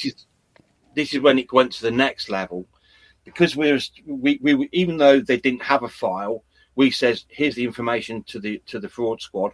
Keep it on file. I don't care what you say. Yeah. So all the information is we used to send it to them, send it in packs, CDs, packs, the lot, bang, here it all is. It was like an idiot's guide. Idiot's guide of how they do it, how they've done it, and what they're doing. And do you remember, I forget what year it was, when there was a overnight safe robbery on the East Coast somewhere where £55 million in cash went missing? Do you remember that? Oh, I might have been busy doing that night. No, I don't actually. I don't. What year is that roughly? Is that this century? Is it? Is it after was it black and white? 2006. Right. Okay. 2007. Okay. Right. So at the same time we used to send everything, there was this heist in this overnight safe somewhere on the East Coast, where there was approximately 50. Yeah, they didn't actually know how much physical cash was in there because there was no paperwork. No paperwork, and 50. But there was enough that if you wanted to steal it, you'd have to have an Arctic lorry. So the guys that stole it was in police cars, police uniforms. There was a massive van. They literally had it in massive, like your bread crates, reeling it out, and blah blah blah. Right. So, and it's used notes from all over the country stored in there. So we're like, I wonder if this is where the obviously they've been taken out through the ATM, and this is where it's all been stored, going to. So then what happened was they tried to frame a local sort of like bank robber and criminal in the area. So they parked one of the vans in his actual farmhouse, and they put some money and stuff in one of his barns and tried to set him up. But you know what the police are like, they ain't the cleverest. And once they tried to arrest him, they realised he was on holiday out of the country at the time. Well, that's a pity for them. So they couldn't stick it on him. So then it went to trial, and that trial failed. And then it went to another trial, and the jury got corrupted, and that failed. And to this day, no, that trial has never ever happened. I mean, although the details are slightly different, certainly Michelle and Maribel, who were talking yesterday, were going through similar processes. I think one of them, Michelle, said she had masses of this evidence and it was not admissible in court. So is it this event, right, that then, I mean, obviously you bumped into Graham a couple of years back, but did this lead, were you then after this event sort of sniffing around all the time going, what is the scale of the whole thing? Or was it you let it lie for a bit, you went off and had some fun, you were telling me the other day, which is outrageous, having fun. We eventually they sold the house. Yes, got to tell you this. They sold the house. They sold the house, and there was equity in it. One at once, please. One at once. Please, it's difficult to follow at times. I'll say, sorry to be a school teacher, but we got to do it that way. When we handed the house over, there was about 40,000 equity in the house for what she owed on this so-called mortgage. Okay. To thing. So I think the house was sold for 100,000. She owed him sort of like 55,000. So we're like, okay, we want the money. So they tried to run on whoever they were. So we chased them and badgered them and went on and on and on. And guess what? In the end, before we took them to court, because now the court was in our hands and not their hands, they turned up with a Barclays check, right, for about £36,000, right, and we got solicitor we was using just to post things, and he rang us up and go, I've got a cheque here for you. The cheque turned up, it was a Barclays cheque. So why have we got a Barclays cheque from Halifax? And a piece of paper which looked like it had been printed out, right? And it didn't, when you actually added the figures up, it was £10 out, it didn't even work out. So you could see how they panicked and paid to pay us off. So we took that money and we just set up a new life. But after we moved out of the house, we had a lot of friends that used to go past that house, keeping an eye on it. Right. They actually moved 2 people into that house, identical looking to what we was, and put the same car outside and put the same curtains back up and the same plants in the window to make it look like we're still living there. What? How weird is that? That's weird. So do you think that's part of the, these sort of psychological stalking of things? Eric's talked to people about this as well. That seems to be in that sort of realm of some sort of psychological warfare, something to unnerve people or to present. That's extremely odd, but they must have had, I'm assuming, some wicked, evil, sound reason, whatever you want to call it, for doing that. But that happened in between us being evicted and us getting the equity. So that's when that happened. That happened. I don't know if it was some sort of sting of these people, and it was fraud squad to make it like we're still living there, to see if these people knocked on the door. Okay. I don't know, but I tell you what, it freaked our mates out because we'd moved away by that time. We'd moved down to the south coast, and they used to keep an eye on it. And then there was a window left open, so one of our friends, he little bugger, decided to climb through the window to see what was in the house. Bloody hell. It was still empty. Right. No one was living there. It still looked exactly how we left it. Empty. What on earth is going on? It's like a mystery. The land registry actually took all the information from that property. It's an old property. The land registry removed all the information of all the past sales off the land registry, so it doesn't exist. Now, this land registry stuff, I mean, I've got something going on, but I'm not going to go into detail, but not a bad thing or anything. But the land registry stuff, does this not tap into, or does it? It's a guess, right? Does this tap into the restoration of the English Constitution and fundamental laws that appertain to us, or is it disconnected in some way? I'm just trying to find out. That. It's a tool for fraud. What, the land registry? Yeah, the land registry. It's a tool for fraud. Yeah. Because it's got this word registry in it, right? So anything that's got reg in it means assigned over to the crown. Is that not right? Yeah, you've given up. If you register something, you've given ownership away, haven't you? Yes. Like your car. Yeah. Yeah, you register your car, and then now they give your car back to you with terms and conditions. It's like, what? I think a mortgage is quite similar as well. With a mortgage, within the mortgage, I think it says you have to pay this and you have to pay that and you have to do this. It's all we're thick as 2 short planks around here, really, aren't we? I mean, I'm reminded of this all the time. I mean, we're not supremely thick, and I don't mean to insult you. I'm just in general terms. When you look at how we're brought up with all of these things, like mortgage means death gamble. More is death. Gage means gamble. You put up your life, right, to pay the thing. And Graham would know the exact date, but up to about 1500 and odd, if you were found issuing a mortgage in this country, you'd be hung, drawn and quartered.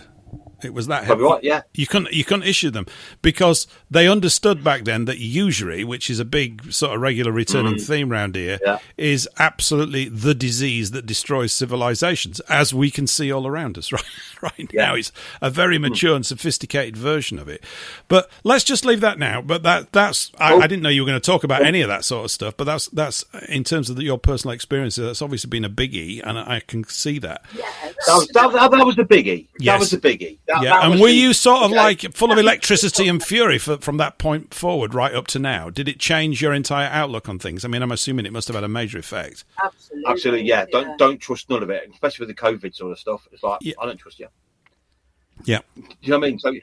So the nice thing about it is, because of like, I don't trust you, it sets us up in good stead for when that come along. I'm like, I don't trust you. Mm-hmm. Yeah, I don't trust any of you because I know you? exactly. You don't trust the government, really? You don't think they're trying to help us? Well, people say to me, Dad, why do you think the government want to kill you? And I'm like, well, the thing is, Why do you think they don't? And they're like, oh, okay. Yeah, and then after that, we've done loads of other stuff after that. That's probably a chat for another show. And then, excuse me. Paul, so hang on, just hold there. Paul from America is coming in from an American perspective or something like that. Hi, Paul, welcome back in. Well, actually, it's kind of an American perspective on a British statement, but John Lennon did say just because you're paranoid doesn't mean they're not out to get you. Yes, this is true. Yeah, absolutely. So, so then we hang on, Paul. Paul, you go. I'll have to act as we've got a few voices in here, so I'm going to have to ask as Paul. Please speak. Just very quick, I was going to quickly say that I think if we all understood the legal terms that they use, because obviously we don't always necessarily understand what the words are that they say to us, like mortgage. You said it's death pledge. Yeah. If we understood the law's dictionary and how that all works, we'd all be a lot more clued up, wouldn't we? And I mean that I don't mean that disrespectful. I mean we'd all understand what it all means, because like party, we understand a party as something where you go and have a few nice shandies and stuff and have a boogie, but in their world, party means something completely different. It's you're absolutely right. I think it's a good thing you say that, Paul. I mean, I was twisting my neck as you were speaking. I've got a book on the shelf about 4 feet from my head by an English guy. I don't know if he's still around, called Michael Rowbotham. And he wrote this book, tail end of the 1900s or early 2000s, called The Grip of Death, which is where I was quoting that fact from about the hung, drawing, and quartered stuff. It's brilliant stuff. It's very sober sort of book, so you have to be in a mood for that kind of thing. But it goes into this whole history of mortgages and what they were and all that kind of stuff. And, of course, they've augmented that into a situation like you, Juicy and Lucy, have experienced or gone through. And then we find out you're not alone, and there's loads of people like that. I mean, it's... you mentioning this thing about a booklet, Paul, is exactly what I'm working on. I mean, it's just an idea, but we need a thing. I want something. I need this. I personally need this, and I suspect most of us do. Like the layman's lexicon of the law. I love alliteration, as you can tell. I love it because it makes it. But we need one. We need to know this definition of these words. And you go, this is what you think you've said, but this is what you actually said. This is what you should be saying, that kind of stuff. Because if the words are they're literally the code that builds the sentences that create the meaning that cause them to take advantage of us currently. And things like the word deeds, if you do a good deed, that's deemed as an act of kindness. Yes. But then you also get deeds with a property, which clearly means something completely different than what we think it does. Mm-hmm. Yeah, I wish I understood it. I wish I understood it a bit more. Well, I think we've all got to understand it a little bit more. But moving on, coming back to you, Juicy and Lucy as well. So you bumped into Graham recently. We were talking, obviously, in general terms. Yeah. We only had an hour last week, but it was a good hour, I thought, about this word. It was a good show, actually. Pardon? Yeah, it was good. It was a good show. You can come back on again. That's great. You're saying all the right things. Yeah. This is cool. So, but I think, I mean, it's going to be difficult to throw off that word British. I mean, I quite like the sound of it, which is a problem, really, but that's just pathetic. But the whole thing, getting reminded that it's the English Constitution. This is important stuff, and it seems to me if our language is wonky, we're in a wonky state, aren't we? So I know it seems kind of tedious. You go, really? About words? But let's face it, we're just using them all the time like a river.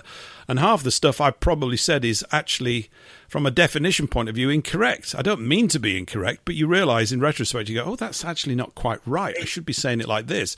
So it would be, and of course, as far as I'm aware, they never taught us definitions of law at school, did they? They didn't teach us anything about it at all. They never taught you about the Constitution and your real history. Yes, I do like that about the Constitution because it actually does teach. It does teach you about history and what actually went on, not what you get told. I do like that because it's fascinating. It's fascinating. I love history anyway. I used to work on a lot of the historical build. I used to work for like English Heritage National Trust. So I used to work because that's your sort of professional line. You're in the building trade. Is that the way to describe it? Yeah, building trade. Yeah, I used to work for a lead company and hard metal company. So we used to I worked on Chequers for a year and a half. That was a weird place. Really? Where is that again? Where is it? It's just outside Aylesbury. Aylesbury in Buckinghamshire, is that right? Aylesbury in Bucks, is that right? Yeah, okay. Yeah, I was working there when the London bombings went on. I was working there.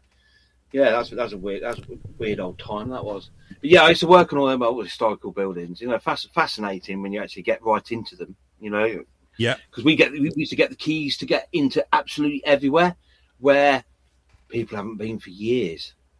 Right. And at Chequers, there is a room in Chequers that because Henry VIII built it originally. And there's a room there where he kept, I forget which wife it was, he kept his wife in there out of the way as a prisoner.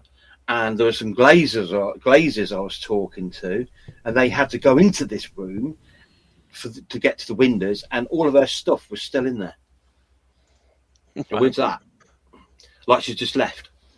What, from 1500 and odd? Yeah. Ooh. Yeah, I was like, that's weird. I've done it all over the graves up the lot, you know what I mean? Putting holes in churches and everything else. It's like, I've had all of that. But anyway, so... there's a couple of comments in here from Tracy. Let me just read a few of these out. That's quite interesting. It's just good to include everybody's in the chat, and I like doing that. She writes, Soviet British. Yeah, I go with that, absolutely. Yeah. And Lone Star says, I speak English, not British. Yeah, this is good. We speak English. And Tracy writes, she says, it used to be called civics. Yeah, I remember that. I don't think I ever got taught that, but I know that it used to be. They taught you your rights in school. They took it out of the curriculum in the 1970s. Yeah. Oh, wow, I didn't know that. After they illegally took us into the EEC. Well, that's probably why I didn't see it, because I went into high school in 1971.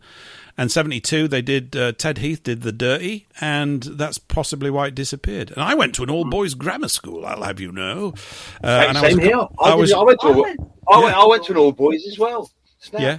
And Lucy, did you go to an all-girls school? I mixed, but it was a grammar school. Right. Okay. Yeah. That's when school was school still, really, wasn't it? You know what I mean? Like, we used to get beat with the board rubber and God knows, you know what I mean? It was like pretty brutal. We did. Eric, did you get beaten at school? Were you beaten at school, Eric? Oh, yes. I was bullied, but I went to a mixed school, and did you? All those girls were terrible bullies. Vicious. They were vicious. I know. Oh, they threw their nail polish at me, the lot. But no, I was... it was one of the first comprehensives I went to. Yeah, so it was a comprehensive school. It was... Well, it didn't really teach you anything. I mean, I started learning when I left school. I found it... I detested school. Couldn't wait to get out. Learn at school? Not much. No, nothing really. What was that algebra about? Well, I guess it's got a good use. All these things, they don't give you the context, do they? If they give you a context and say it's useful for this, suddenly you can make your mind up whether you're actually going to apply your brain to it or not. But it's just like, here's some stuff, learn it, remember it, and pass an exam. And you go, why? You know, and of course, but that's the one question they don't want you asking is why. But coming back to this, so you go through that. You have far too much fun from what you were telling me this morning. You go partying for 5,000 years or whatever you're doing, and you're having fun. Yeah. And then within relatively... So this is running as a back thread in your life at this time, to some degree. Just correct me where I'm wrong. I'm just making it up. I'm guessing here. And then you bump into Graham on a boat, as one does, and that sparks off this next phase of enquiry. Is it something like that? Is that what's happened? Hello. Yeah, we're all still here. Hello. What happened there? Who was that? That's Eric. Yeah, we're all still here and we can hear you. We're all still here and we can hear you. It's Barclays Bank. I didn't like it. Oh, I don't know. They don't. And do you know Barclays Bank? Barclays Bank got actually kicked out of South Africa because they was funding apartheid. Right. Yeah. In 1970 something. Well, South Africa, of course, is a whole can of worms. Oh yeah, look down that one. It's a massive can of worms, and what they've done to South Africa, that's the blueprint for what they're rolling out across the remnant of what I loosely call Christendom, simply because that's a common denominator, or Western European civilization. And they learnt a lot of tricks there about how to build I was talking to a South African person the other day about how amazing it was, and I think it was pretty amazing, actually, in the 60s. They were leading the world in so much stuff. So couldn't have that. Can't have a one world order if you've got this uppity little company down there on the tip of Africa. Oh, or little England that's annoying everybody. You can't have that. Well, it's time that we annoyed an awful lot more people. So this, it is. Yeah, the Constitution stuff. When did you first start looking at that? When did you first start looking at it? What guess? Only about a year and a half ago. Okay. We looked at that free man. We looked at the free man of the land stuff, and was part of different groups and having a look at it and blah blah blah. Don't get me wrong, we met some fantastic people through it, but I'm like, this doesn't sink in. It doesn't work. There's people paying a lot of money to go into different groups and everything else. And we're like, I don't get any of it. A lot of people that we knew lost their homes, land, everything, and I'm like, this is not good. Yeah, we seen it full on, didn't we? We did. We're like, this isn't good, you know. No. And it's not just what's happening in this country. People doing it in New Zealand. Those doing it in Australia. So it's not a case of just it's an England thing. Yeah, it's literally a global thing. Mm-hmm. Funny enough, it just puts people in harm's way, doesn't it? Yeah, and it's and I'll tell you what it is. It's somebody chasing a pot of gold from their so-called birthright of like so many million that they want, right? And it's like, it's very insular. Yeah, it's very what I want out of it, not for the greater good of the country and everybody else. It's what they want out of it, you know. Because they said the mortgage is fraud. We know what a fraudulent mortgage is because it's not on the books. But if you've signed for something, then own it. Not say, well, because you did this and you did that, I'm not going to pay my mortgage. They're going to take the house off you. They want to take the house off you anyway. Anyway, because we've been down that road. That's the aim of the game. The aim of the game is to get the house off you. So if they it's can all get a land grab. So we looked at that. We did that and everything else, and we looked at all of that, and we're like, you're saying a bit of me. And then we had that chance meeting with Graham about a year and a half ago. Yeah. He mentioned the difference between British and English and what it actually meant. And that was enough for me. Gotcha. Now it makes sense. Yeah, I have to say, hearing Graham, and you know, I've been aware of him for years, but when one's information consumption plate is full, right now there's somebody saying something brilliant, and I don't know where they are, but they are, and you kind of go, because there's a lot of informational knowledge and treasure out there, and it's like it's organising it. I was talking to someone earlier today. I said, you know, we've actually got, I think. We've got all the tools that we need. We just need to recognise them, recognise where they are, and then how to use them and use the right sentences. It's really important. You just go, if you can get these sentences right and get things straight, we start to recreate the honourable world that we all sense we are being robbed of and being placed in this false, bogus sort of construct all the time. So I think the words are absolutely, well, they are key. It doesn't really matter what I think. That is the case. They are. And sorry. Sorry, and a lot of the stuff in the free man land stuff is like they'll be looking at a word that's spelt differently, or it'll have a capital or a hyphen, and that means this, and that means this, and that means, you know, all of the different meanings of a word because of a hyphen, a full stop behind it, the text of it, and everything else. But they can't see the difference between British and English, and Britain, and this and that, and that's all the same to them. And I'm like, it's not. It's not. I'm glad we did what we did. Yeah. Because now I know the right path. Well, you felt pain, didn't you? I'm assuming it was a vexatious process, and it's. I know it's like saying this is a nuts thing to say, but it's almost as if it's only the really hard, tough, unpleasant lessons that you really learn from. They change your entire life because there's a lot of energy behind these sort of situations. A bit like with these two ladies before, they absolutely galvanised by basically inadvertently having their hand placed in a fire that they didn't even know was there, and suddenly going, what the bloody hell's going on? This is completely out of order. Because we are extremely willing, trusting people. You don't think we are, but we're very cynical about things. We're very sarcastic, which I love, of course, and we should be. We've raised sarcasm to a sort of an art form over here, and I think it's wonderful. It's a way that we cope with it, as well as humour, which is something that Eric is regularly Humour is fantastic. Humour is it. It's a killer app. We've got a killer app in humour.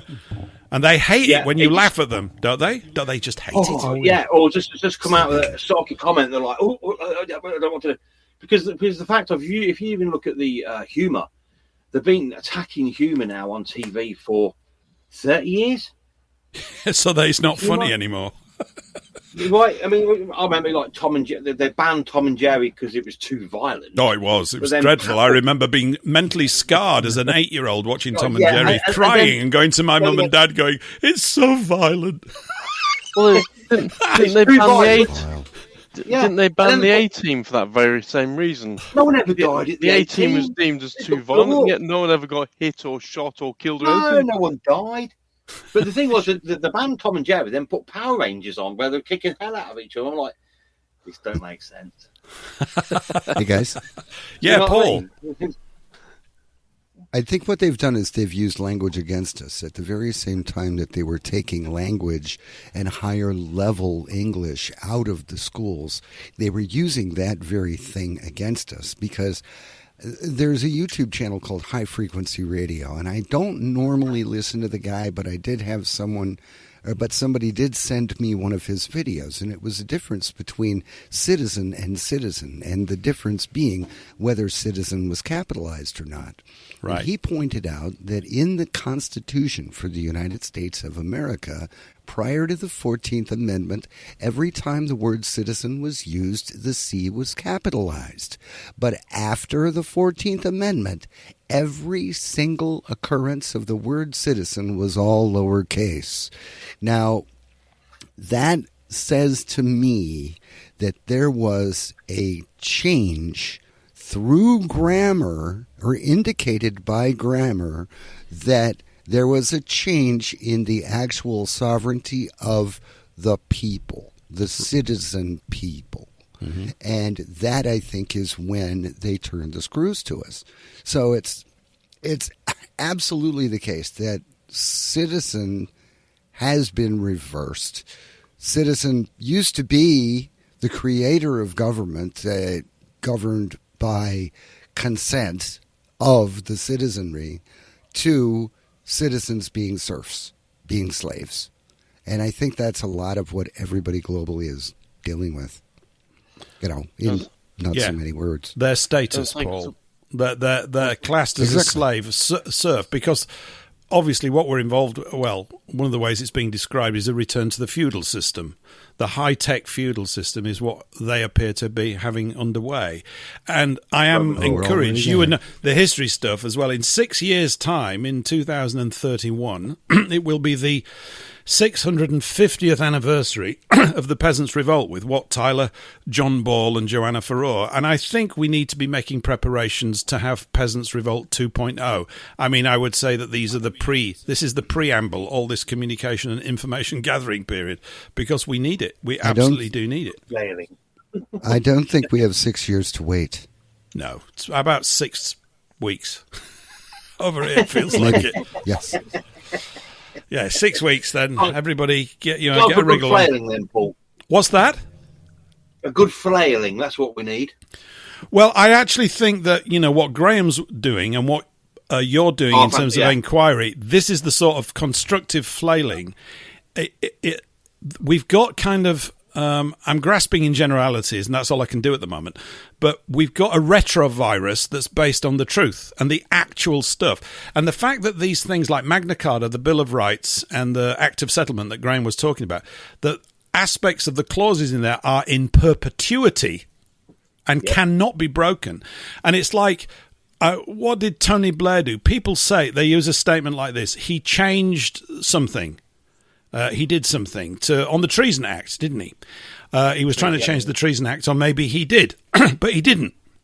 He obviously didn't, because no one can. So where's the power lie? It obviously lies in the ignorance of most of our kith and kin, or the lack of awareness of what anybody called a prime minister can and cannot do. Because everybody believes, wrongly of course, that prime ministers can do anything they like. But as Liz Truss pointed out, they can't do anything. I mean, really, they can't do anything of any substance because they're not in charge. And, you know, I was mentioning earlier in the first hour, I've forgotten his name now, the Scottish fellow that was on with Mike Graham recently. Neil Oliver. Neil Oliver. That's twice I've forgotten his name today. He needs a better name. He was basically, he said, you know, which we all know, that these are puppets. It's the latest puppet. And now we've got Andy Bumhole coming in, and he's going to be the new one. And it's ridiculous. But if we are able to effectively muster up the English Constitution, the English Bill of Rights, and get this stuff simplified. I think I was saying to Graham last week, and I bang on about this all the time. It's like we need an advertising agency mentality. No one will come and work for us on this, but we need, when you go, right, I want you to boil this down into slogans and this, that, and the other, and we've got to hammer it, and this is how we do it. And it's administrators that we need. I know it sounds so boring, but it really is. You go, is this going to make a difference? I go, well, what else are you going to do? It's peaceable. It's informing people correctly of what's going on. And as it builds up, lots of additional pennies, I believe, are going to drop in people's heads. Just like it's dropping in mine all the time, actually. There's still loads more to go. It's not like, oh, I found that out, so I know everything, because you've probably discovered that as well. You know, you think you've got a handle on something, and then something else comes along, and you go, oh, it's actually more evil, or it's more complex, or this is a better way, or whatever, which is, I guess, how it's always going to be, which is no bad thing. There's always something new to learn. It has really kicked off in the last, 6 months? You know, a lot of people now talking about the Constitution. Yep. And what it is to be English. Yeah, and that's worrying the powers that be, because it's really becoming a movement. And that's why we're making memes on crucial snippets of information that Graham pulls out of these books. Yeah. Because it sticks in your head better, doesn't it? Yeah. A meme is no more than a picture in the 15th century. An oil painting was a meme. Yes. Yeah. Yeah. And now we've got a digital meme, so it's exactly the same thing. It's just I like your memes. You keep sending them. It's like we want everybody producing tons of stuff, because it changes, don't you think? It changes people's perception of the agreement. They suddenly go, "There's loads of us. There are loads of us right now, just waiting to be switched on. They're just there, and you've got to keep lighting the fire. What else are you going to do anyway?" Yeah. And that's why I think the free man of the land stuff was invented, because people were looking for something. You know, people were sort of conscious. We need to look for something. There's something not right. Yeah. So the powers that be created this to lead people into this. We've just lost your signal momentarily. I'm sure they'll return. Are you still there, guys? Yeah, Currently I'm still not. here. Can you remember? I'm still here. Yeah. Yeah, no. We just lost you, Juicy and Lucy. We just lost you for about 5 or 10 seconds there. So. Oh, did you? Yes. Okay. Don't worry about it. It happens. It's called internet. It's fine. It happens. You know, it's one of those things. Yeah. Was there something I was going to say from what you just said, and I can't remember. Somebody say something intelligent while my brain recalibrates or something. Well, we did think about doing a kids' book on the basics of the English Constitution. Yes, I bang on about this. Yeah, we need Janet and John books. Yes, absolutely. Yeah, this is exactly what's needed. It's exactly what's needed. Kids' readers, primers. You know, John thumps so-and-so. John gets arrested. I don't know. It's that kind of stuff, you know. We've lost them. They've just dropped out of the thing, so I guess they're just having dodgy internet for a while, and they might be back. I definitely think that we need early readers, and just to teach the things that used to be taught that are not taught anymore that people desperately need to know. I think that's brilliance. We need early learning readers. We do. Well, you'll have to expand, Juicy and Lucy, your meme making into making these early readers. That's what's needed, don't you think? Well, we did think about doing a kids' book, and we thought, hey, that'd be brilliant, because then we'll understand it. Yeah, that's it. Oh my God, we're starting from basics again. Yes. We've got a kids' book. Yep. janitor job, whatever. Yeah, and from here we can go right. That's your basics, and then we can move forward. Because it's not rocket science. I mean, obviously Graham's on a whole different level, but the basics do go in, and they stick in. Dates stay because it's all. Thing is, we're really attaching ourselves to our ancestors, and agreed. That's what we've forgot. We've our ancestors want to come. Our ancestors want to come through us on an energetic level, but if we've got the wrong format, our ancestors are going to go. Sorry, don't know who you are. So you don't understand anything. So you end up lost, and I think that's what causes a lot of mental illness. You've got this all these different sort of like things now. People can identify as anything they want. They can identify as, but you can't identify as English. I know. I'm trying to identify as a billionaire, but people are not having it. It's a bit tricky. No. Yeah, it is, isn't it? Don't you know I've got inexhaustible supplies of purchasing power? They go, you don't. It's terrible. It's very irritating. But the thing is, look at the mental illness that's been caused because of the fact of what people identify. I mean, school kids identifying as a cat and have a kitty litter, right? That in later life isn't going to do you any good whatsoever. So. But they've obviously been They've been encouraged and put in a context by the so-called teaching profession to bring that about. So, who's in charge of Teacher Training College? Oh, hello, Fabians, probably, right? Fabians in the British, yeah. So, and the thing is, if you're not identifying of who you are, and that goes for all sorts of races and creeds and people. If you're not identifying to who you are and what your ancestors are. It's going to cause mental problems because you've lost your identity. Your DNA says one thing, but you're thinking something else, and it's like there's a clash. There's a clash. Yeah. Yes, and on an energetic level, that's not going to do you any good whatsoever because there is an energetic level. Spot on. Yeah, of course. A lot of this is down to depopulation, isn't it? Because if you've got a school full of children who don't know what sex they are. And this promotion of pride. Well, if the next generation all end up being lesbians and gays, there'll be no children. So the uptake of the arms spears during 2020, if that wasn't quite as much as they wanted, by bringing this agenda in, they're still fulfilling what they tried to do, which was depopulate. And as I say, without straight parents. There will be no more children. So somehow this has got to change. I don't know. Are you being politically incorrect, Paul? Good. I don't know. We'll go with Heaven that. forbid! What kind of a show are we running around here? This is outrageous. Sorry about that. No, it's pretty boxed out. Look, it's just plain. It's not rocket science, is it? But of course, right. the communication space that they've created would indicate that apparently it is rocket science. And if you look at the way that barristers and people speak, it's incomprehensible to the layman. And why should we be tasked with learning their secret code? I'm not interested. It's a Gordian knot thing. You go, look at all this complexity, let's unpick it. I go, where's the sword?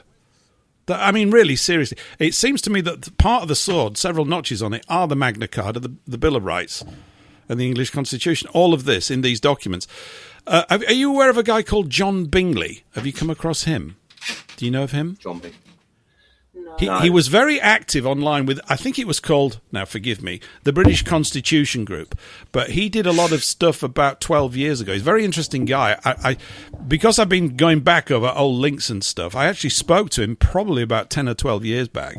He's an armourer. He makes ammunition for guns and is a gun maker, which is great, isn't it? And because as far as I understand, I think Graham mentioned it possibly last week, we are allowed to defend ourselves with armaments. Yeah, we are. Yeah. So I think if the self-defend themselves, that's why they carry the firearms. They're using what we should have for themselves. Yeah, absolutely. So listen, we're coming to the end of our slot here on WBN. It's just coming up to 10 o'clock here in the UK. I don't know what time that is in America. Just coming up to 5 o'clock, I guess. Yeah, it probably is Eastern time.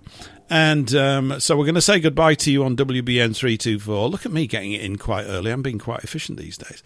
If you want to carry on listening to the show, you can do.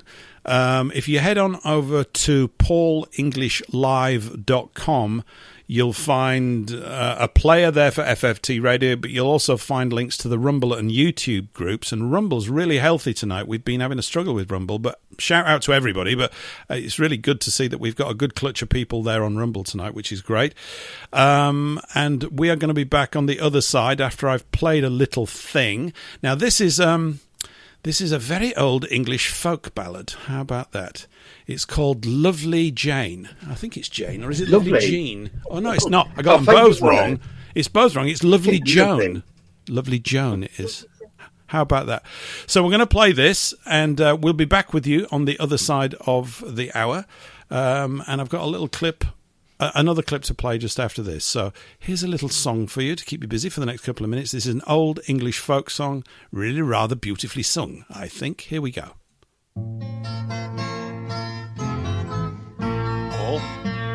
A fine young man it was indeed, all mounted upon his milk-white steed. He rode and he rode, he rode all alone, until he met sweet lovely Joan. Good morning to you, my pretty young maid, and twice good morning to you, sir, she said.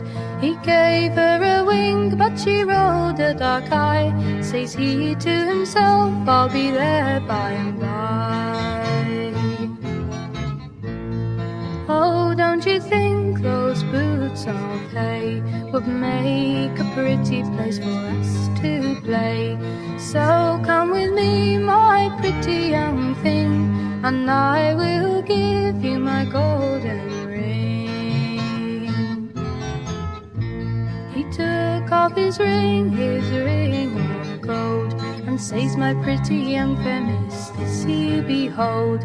I will give it freely for your maidenhead, and her cheeks they blush like the roses red. Come give that ring into my hand, and I will neither stay nor stand, for your ring is worth much more to me than 20 maidenheads, said she. So as he made his way to the hay, she leapt on his horse and rode away. She rode and she rode, she rode all alone, and that was the last he saw of Joan. But neither did she think herself quite safe, until she came to the true love's gates. She robbed him of his horse and his ring, and left him in a rage in the meadows green. There, do you feel all English now? That is a very old English folk ballad called Lovely Joan. I really quite enjoyed that. It was very nice. And welcome back to Hour 3, everybody. So Paul left us. Mr. Anorak had to go.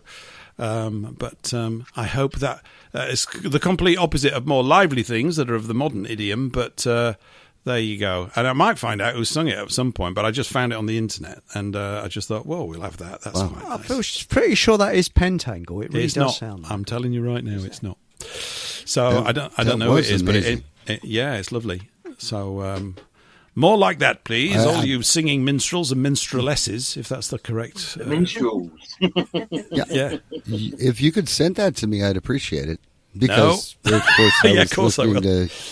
Yeah. No. If I was sitting here trying to listen to it, and I was listening to you and Eric talking during it, and it kind of... I know, you ruined it here on this end. You couldn't hear it out there, but we were yakking like Billy O'Hare at this end. It was terrible. Yeah, it was awful. It was terrible. Eric just ruined it. And then he's legged it. No, he hasn't. He's still here. Well, about to leg it, because I'm absolutely cream cracked. I was up about 4 this morning. I don't know why I got up so early, but I've got to get up tomorrow early. Well, you might bump into the lovely Joan, Eric, on your way to Slumberland. So... Yes. There's probably tons more stuff out there that's like that, that's good, and it's just a matter of gathering it up, gathering up the treasure and playing it, all that kind of stuff. Yeah. We don't get stuff like that anymore, do we? I mean, there's no music. You just had it. I just played it a minute ago. I know, but I'd love to know who they are. Yeah, but they're not famous, are they? Yeah. Anyway, I'm off to Slumberland, and I'll speak to you soon. Catch you later, Eric. Eric's, by the way, you can catch Eric on Sunday evening at 8 o'clock with Fockham Hall. Okay, so he's on FFT. Thank you very much. Yeah, that's cool, Eric. Keep good. I'll be in touch, mate. Okay, keep well. Good night. Yep. Bye. See you later. Bye for now. How are you doing out there in Juicy and Lucy Land? How's it going? Yeah, another thing. Since we've actually been looking into this for the last year and a half. Yeah. When you watch an American show now, like a cop show, you actually understand what they're talking about. What do you mean? When they talk about the laws, the this, the that, and obviously, I'm like, oh my God, I actually understand what they're talking about, where I didn't before. Right. When you used to watch a cop show or a series, and then they're doing all the court things and everything else, you're listening to it, but you don't really understand what they're talking about. It's like, I don't know what you're talking about. Where now, I actually understand exactly what they're talking about. Right. And I'm like, oh my God. So now we're having to watch old things because we understand it. Well, but it's not a great part of the American Constitution derives, of course, from the English Constitution. All of it. Yeah, when you actually listen to it now, you think, oh my God. Yeah. We was looking at something this morning, right? And something Graham was talking about. We were doing a readout, and audience. And I tell you what, there's a lot. Started looking into that. Like reading before we went to work. A little bit of a deep dive. Right. And we found something amazing. You can be actually a constitutional enforcement officer or something, doesn't it? What? I can. Something like that. Yeah. A constitutional enforcement officer. That's a CEO, isn't it? Well, I think. I can't find it now. I think it was a constitutional officer. Constitutional officer. Right. Okay. Well, we might want a bit of that. That's why I said we sent a message going. Any chance of a badge? Yeah. Do you like badges? Do you? You want a badge? Oh yeah, a lot of Muttley medal. I wanted to just track back a bit to something that you actually mentioned in the phone call to me this morning, and also you mentioned it just maybe 20 or so minutes back. This Freeman of the Land thing. One of the things that you said to me, you mentioned common purpose, didn't you? Yeah. And for those that don't know, many will, but you probably don't. Common purpose is almost sounds like Communist Party, and for good reason. It is. Yeah. Yeah. Because it's another kind of Fabian weird sort of thing, and like a non-governmental organisation. And it used to be headed up by a woman who was as crazy, very bright, but crazy as a bat, completely mangled intelligence, called Julia Middleton. As far as I'm concerned, I remember seeing a video of her with her eyes darting around in her head all over the place, like she was just having a nervous attack. What's that? She's like the devil, weren't she? She's like, yes. I'm like, she had a crazy sort of energy about her, extremely disconcerting. Like if she was your aunt, you would never want to go there for supper, ever. You would never want to go. She was like a wicked witch, awful woman, terrible. Awful. And I remember she used a phrase, didn't she? And that going beyond your authority or something like that. And it's like, what are you talking about? And then you realise that they're commies, basically, and that they talk like this because she's on the great mission to save us all from the Constitution. Isn't that lovely? Yeah. Yeah. Auntie She-Devil's coming round to look after you. Like, oh, great. Yeah. We've actually seen common purpose actually in action, because we used to be part of different groups over the years, and different groups, this was in New Zealand, were getting a bit of traction and a bit of this, and they was doing a lot of annoying stuff to the government and stuff. Mm-hmm. And all of a sudden this bloke came in to the group, sort of attached himself to somebody that just lost her husband, so she's vulnerable because they ain't stupid, and and then sort of like he wheedled his way in. Because she was quite high up on the administration sort of side of this group. She was kind of in the inner circle, wasn't she? Yeah, and then he came in, attacked us because people think that when we used to join different groups, people thought me and you were CIA. I don't know why. I don't know. They always thought we were CIA. Well, I didn't get the memo. Or the paycheck. Or anything else. It's just because we question things. We question things and we listen and we activate, but we don't activate. And I don't know. People are a bit... And he didn't like us because of the fact of we was watching him or listening to by what he would say. Yeah, and then we would then phrase a sort of sentence to see what his next... Well, I won't say goading, but give him a chance to pull away from what he just said. And then by his next action, it gives you an idea of who that person is. So this was in New Zealand, you say? This was in New Zealand. This is right. Common Purpose. And then, in the end, he moved in with her. He wanted to sell her house, and then take over this group and everything else. Yeah, it was, and we were like, he wheedled his way into the admin group. Yeah, and then went on the attack. Really. Went on the attack to break the group down from within. Mm-hmm. And we just watched it. We sounded him out. Obviously, we know who you are, mate. Yeah, he didn't deny it. But Common Purpose, they are. They will do whatever it takes to get into the inside of the group and smash it from inside. Out. Smash it, and it doesn't matter. Some people have even had babies with certain groups of Common Purpose because it's like an organisation which will sell their soul to do their job. So they're like a sleeper cell. Right, of just normal people. You won't know who they are. You haven't got a clue. And then next thing you know, right when they're told to go and do what they're going to do, they'll meet you in a bar or blah blah blah. They move in with you, have a relationship, have kids with you, have a whole life with you to get in. It's pretty serious. And once they've done what they've set out to achieve, they go. They disappear. Yeah, they go. Yeah. It's brutal. It is brutal, and a lot of that female land stuff is I think personally, is Common Purpose. You think it's riddled with them? Yeah. Riddled. It's like the British get good people to do bad things, right? So the English have always been good people. You can tell that by the law. The law says the sort of like. So if you look at the English law, you can see that the English were good people. Mm-hmm. Okay, what anybody says. Very fair law. And, and it does keep you safe. And if any law needed to go out into the universe to other universes, it would be a form of the Constitution because it's fair for everybody. Yeah. Right? So, and I like that about the Constitution because you could put the Constitution into a sci-fi movie and it would fit. Because the fact of it has no telltales of timelines or when, and the people that wrote it were so clever. But maybe I know you use that word, but I don't think of them as clever. I think of them as being sort of connected to the real sort of font of wisdom, like the sound principles. I associate it's just me. I associate cleverness with deception. So you would say that barristers are clever.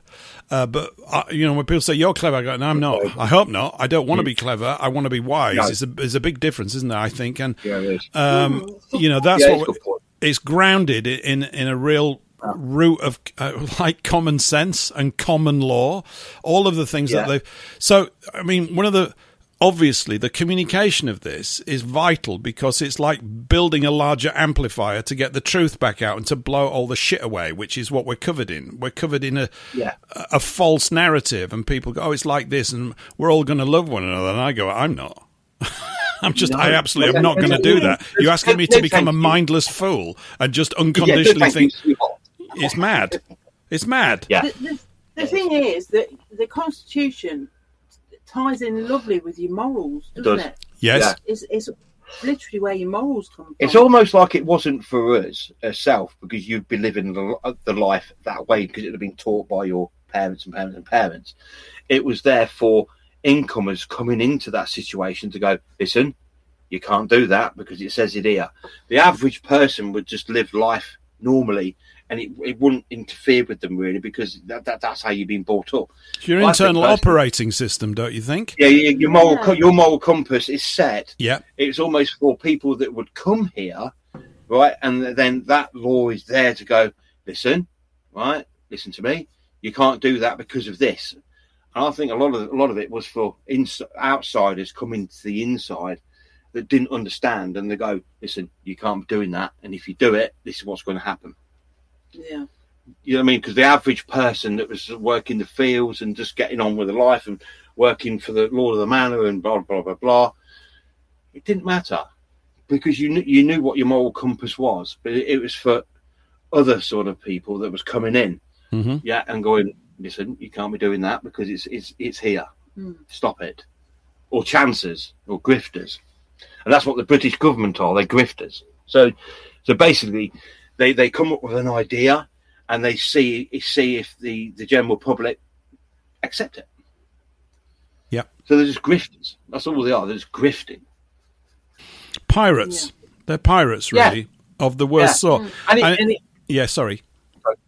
And it is muscle memory. Yeah. So muscle memory is something that gets into your subconscious. Yeah. So say you've been going up and down a ladder on a certain side of a house, and then you move that ladder.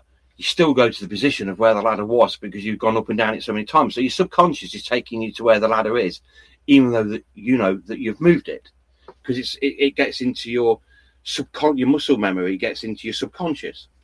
And that's how they did it through COVID. They're very clever. They know full well they had to give people new movements. So it's like a pattern break. So you've been doing things a certain way. It's in your subconscious. So they had to then create different, you got to stay 6 feet apart. You can't put your mask on between this time and this time. So people was operating within this sort of like new physical movement. Yeah. And then that physical movement goes into your muscle memory, and then the whole COVID thing goes into your subconscious, and it promotes the COVID narrative through your self-conscious. And you still see people now wearing masks or staying away from people. You do. Everything else, because it's because it's gone into their subconscious through their muscle memory. Yeah, it's that conditioning stuff. I mean, it's basically as if a new sort of the new restore point on the operating system when you reboot it has been shifted to accommodate these things, which were all introduced courtesy of a grand lie, and for which most of the perpetrators are still walking around free, like Anthony Fauci in the States, and no doubt the Muppets that we had over here, doing all these sorts of things. It's absolutely, I mean, it's there. Yeah. In terms of your sort of day-to-day activities now, I mean, I know you're very busy with all sorts of things, and you're whacking. So are you kind of crowd builders? How do you view yourself in terms of what you do? Because I know you're putting these memes together, and I appreciate them very much. I mean, anything that comes through that's hammering the truth, it's like, can't you get a bot to send out 10 million a second or something? I mean, it's literally like that. It's like communications. We tried it, and they shut our accounts down. So it's a case of we put so much up, and then leave it for a bit, and then we use another account and put so much up, and it's the only way to do it. Otherwise, they just see that you're a bot, and they shut your account down. They took our X down a few weeks ago for no reason whatsoever. Right. And then I appealed it, and they said no. And then all of a sudden, somebody said to us, "Your account is on X." But what? We were like, what? And they put it back up. So that was really strange. Strange, that is. I don't know what happened there. What is your account? What's your handle on X then? Say it so that we can hear it. What is it? Oh, now you're asking. Oh. I'm a tech tard, I don't know. I've closed it. Don't worry about it. If you come across it, just mention it in the show. We don't need to get stuck in it right now. I'll tell you what we need to do for next year, because England's 1100 years next year. Yeah, when is that? July the when? 12th, is it, or something? 12th, July the 12th. So we just passed the 12th, didn't we? Where were we? 16th. So what was 4 days ago? Yeah. So next year, England is actually 1100 years old, but the British aren't talking about it. They're not going to have a party about it or anything else. No, I was on a group the other day, actually. I'm meeting up with some guys of a similar ilk on Friday. I think I'm going to a pub, which is going to be a bit queer for me, but never mind. I mean, it's not that I don't like pubs. So we're going to some kind of pub, and somebody had written something. I don't even know what it is, and it doesn't matter. But they said, we need to petition the government to have a day to celebrate England. And I said, isn't that sort of like getting it all muddled? What do we need? They're the very cause of all of our problems. Why do you go to your jailer and say, let me out of jail for a day? Do you think they're going to just sit around laughing? Forget it. Yeah, I mean, apart from you're just giving them all your information. They go, oh, this bunch are going to be a bunch of troublemakers. They want England back. Well, it's never gone away. I mean, it's completely here. Why are you asking permission? Yeah, I'm not going to ask anybody permission. I'm just going to do it. Yeah. You know what I mean? Yeah. It's like, I'm not going to ask permission to celebrate England being... Well, so it's war game, didn't I? I've done quite well, though. I have done quite well. I tell you, the field for absolutely pithy, savage, vicious, hilarious memes in this realm, the English basically overwhelming the false British fiction, for want of a better phrase, are considerable. The opportunities are huge, because we also start to... You see, I mentioned it to Graham, we don't have a voice. I mean, I'm not against anybody else having one. The Welsh, apparently, although he was saying the Welsh Assembly is kind of compromised or whatever it is, and they're a principality. Yeah. The Scots have got theirs, which is buggered, I assume. Probably the people of Northern Ireland are not happy either. But the English don't. You've got the British Parliament. Yeah, but it's not English, mate. I want an English. If we're going to have an English one, let's have an English one. I don't want to call it Parliament either, because it comes from the French, so they can stick that with their backsides. I just think we need an English gathering. Spoken lies, isn't it? Parlays to speak and mented lies. Spoken lies. Yeah, something like that. Something like that. Mm-hmm. Yeah, I mean, honestly, and the British thing has been. We never knew when we was kids, because it was the British thing was being beat into us. I remember going to like the Queen's Jubilee things and stuff, and it was all British, and it was all this, and it was like egg and spoon maces. I remember when the Queen came to where I lived, and everybody stood outside waving the British flag. Oh, she's lovely though, isn't she? Lovely, the Queen. Oh, lovely. Wasn't she lovely? She was lovely. Lovely. Yeah. And but now, right? You're not seeing so many of the British flags at all. No. There's a lot of English there's a lot flags. More St. George's. There's a lot of. I've never been a fan of that. I don't know why. I just haven't. I've always thought it muddled about St. George and stuff. I've got to tell you, I think we did some posts, didn't we, on the Telegram group? I love the white dragon on the red background. I absolutely love it. I just look at that and go, I'll have a bit of that. Thank you very much. It's just great. I just love it. Yeah. Yeah. But we live in Wessex, so we fly the Wessex. You know what I mean? So, are you in what? When you say Wessex, do you mean West Sussex? Is that where you are? No, we're in the Kingdom of Wessex. Are you? Very nice. Yeah. How do you get to be king then? Sorry, that's from Monty Python. The lady of the lake, her arm clad in the purest shimmering samite, offered up to me Excalibur from the bosom of water, signifying by divine decree that I, Arthur, was to be your king. Listen, mate. Strange women lying in ponds distributing swords is no basis. Sorry, I know the whole sketch. It's sad, isn't it? Anyway, it's one of the great. It's one of the great. Paul, you want to say something? Is that WESSEX or WESSUX? Because that would be we sucks. No. We've got there's a lot of sex in Wessex. Yeah, there is. Yeah. Okay. So it's not we sucks, it's Wessex. Yes, Wessex, as in West Sussex, or West. Well, there were all these sexes. Yeah, there were. There's a lot of sex in England, loads of them. Probably it's a Saxon thing. It's a Saxon thing. Yeah. Bloody Saxon. Thank you for clarifying. Yeah. Absolutely. I think I'm really enjoying becoming English again. Obviously, I'm cool, Paul English. Well, honestly, just learn how to be English again. And like you say with the George's flag, it's stepping stones. If we go to people, oh, by the way, it's this one. Right at the minute, people think, yeah, but I'm British. I work for customers, and they go, "What are you doing tonight?" I say, "I'm going to annoy the British," and they're like, "You are British." Or you'll park somewhere or whatever. They go, "You can't park here, mate." Yes, I can. Why's that? Because I'm English. Door one. Door one, mate. Yeah. I mean, the thing is, it just doesn't it appeal. It appeals to that kind of childish bit in you that's good. The bit that's sticking two fingers up at authority, because you're going, who the hell are you to tell me what to do? You're just a daft bloke in a suit or whatever you've got. The answer's no. And there's something about, don't you think there's something highly attractive about being stubborn and pig-headed? It's just the coolest thing. It's like a kid when you just a tantrum and you will not be moved and you just stick your feet in the ground. Stop being so stubborn. No, I love it. It's great. It's fantastic. And how dare they use our language as well? English. The thing is, there's a copyright issue here, right? Because they've put their seal over English laws. Well, they're not allowed to do that.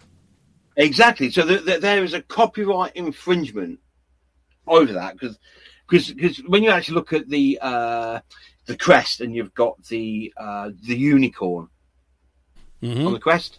Yeah. The unicorn is the Trojan horse because that is symbolic of the oligarchs of Scotland. Yeah.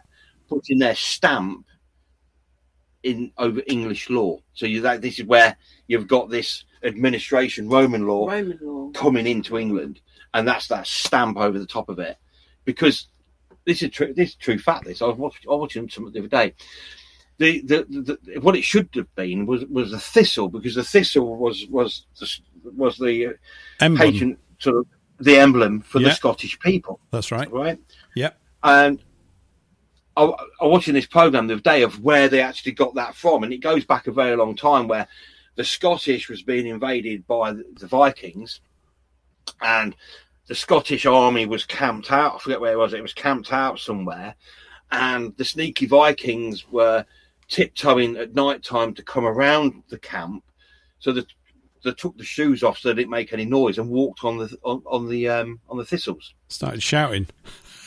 Started shouting because I was in agony. Yeah. Woke everybody up, all the Scots. They come out and slaughtered the Vikings. So it became the flower of Scotland. That is so cool. I'm so glad it was worth it to just hear that. That was just brilliant. I love stuff like that. Now you got the root for you. Yeah, it's brilliant. Yeah. So why would you have something like a thistle, like a weed, to be your national flower? Although the Welsh have leeks, I can't get my head around that. But anyway. Well, it does rain a lot there, doesn't it? I don't know. I'm not impartial to a leek, but it's not the first vegetable that springs to mind on my vegetable chart. Did they go around beating Vikings with leeks? Oh, I don't know. But yeah, that's apparently that's a true story of why it became the flower of Scotland, because of the fact of it saved the Scottish people from this invasion. Mm-hmm. So why the hell is a unicorn put over that shield? Because that's a different thing. So that the unicorn is literally the Trojan horse, and what was inside that is where we are now with this administration law and everything else, which shouldn't be here. Right. Well, it isn't here, is it? Because it's not here in this conversation, is it? No, it's not. No, they're not listening though. Yeah, I know. I mean, and I think it's all right. Well, it's all right. It's fine. You see, given that this puts us on really solid ground, it's kind of like you go, well, there's work to be done, but we've got a real solid foundation to restore the building of the people back on, metaphorically speaking. Yeah. We've got it. I think, has Graham actually written anything? Has he put any pamphlets? I know he does his show and everything. He's got all his pamphlets and everything. I think he's writing a book, layman's terms. Right. He is writing a book. Yeah. We'll do the kiddie book because we'll understand that more. We just can't have enough books. We can't have enough of them if they're cool and nimble and get in there and they're fun. And you go, that's that. You just illustrate it like with all sorts of things, and then people start. I'm English, mate. I'm not British. I don't know who they are. I mean, it's like when people say, but I'm half English and half Scottish, so that means I'm British. No, It doesn't. It means you're half Scottish. It means you're confused. I don't know. Yeah. It's like, and then people go, well, I was born in England, right? So that makes me English. And then you look at them and go, no, you're not, right? So if I was born to English parents in China and I go, I'm Chinese, you go, you're fucking mental. You look, also, sorry. You go, you're mental. right? Yes. Because of the fact that we look nothing like them. Well, I've said it here before. If my dad had towed me off to Peking when I was 5, and I learned Cantonese or whatever language I learned, and then I somehow managed to wangle my way into becoming the mayor of Peking, I still couldn't say that I'm a Chinaman, because I'm not going to be one. No, because it's mental. I can't transition to a Chinaman. It's not possible. No. It's impossible. They've got kids' books now saying Vikings were like Africans or Eastern European or something. Oh, they're so funny, aren't they? Are they funny in their desperate attempts? Yeah, what they're doing, though, in a way they're doing us a favour. If you actually look at it, what they're doing is they're stirring us up by being cocky and trying to rub our nose in it. And people didn't even know there was anything to have their nose rubbed in. Now they're looking at it and going, this stinks. Hey, hang on, this ain't right.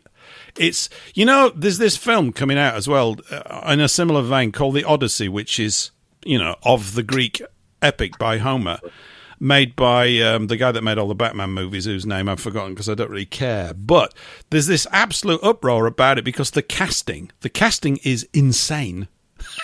It's obviously they've got a woman that's transitioned supposedly. You can't do it, by the way. That's pretending to be a man. I don't know what that means. Maybe bits chopped off and bits glued on or whatever. I mean, it's just the most incredible mental disease that's going on with these people. And do you see that clip that was going around with this American girl? He said, "How many genders are there?" She said, 3. What are they? He said, male, female, and the mentally ill. And I think that's really right. But it is sad that they're mentally ill, and of course they've been augmented and amplified by the Fabian mentality. They're pushing all of this it's everything to demoralize the traditional way of life. The one that actually works, that one with families and things and all that kind of stuff, the one that we want back. And they've done all that kind of stuff. But the Odyssey, the casting is just completely... It's so woke, it's almost like a parody of being woke. It's absolutely ridiculous, and it's a. I don't bear it. I think it's coming out at cinemas tomorrow, worldwide, or something like that. This Friday. We're out the closet tomorrow. Yeah, and Christopher Nolan, the guy that made all the Batman movies, the English guy. And all I'm thinking is someone's just said to him, right, you've had a lot of fun, you've done what you want, you've made loads of money, now you're going to do something for us, and if you don't, your career's over. I mean, that's all I can think of. I mean, it's just, it is ridiculous. So, not that I like the Greek epics. I've got a lot of that stuff on my bookshelves, right? There were things that inspired me as a kid, particularly those helmets that the Trojans wore with all those feathers and everything. And you just look at that, you go, that is so cool when you're a lad. You just go, look at that. Where do I get one of those headdresses with those big plumes on the top and all this kind of stuff? But it's not that now. It's transgender people running around. Helen of Troy is a mixed race individual. I mean, it's just, you go, forget it. And what they're doing is they're basically...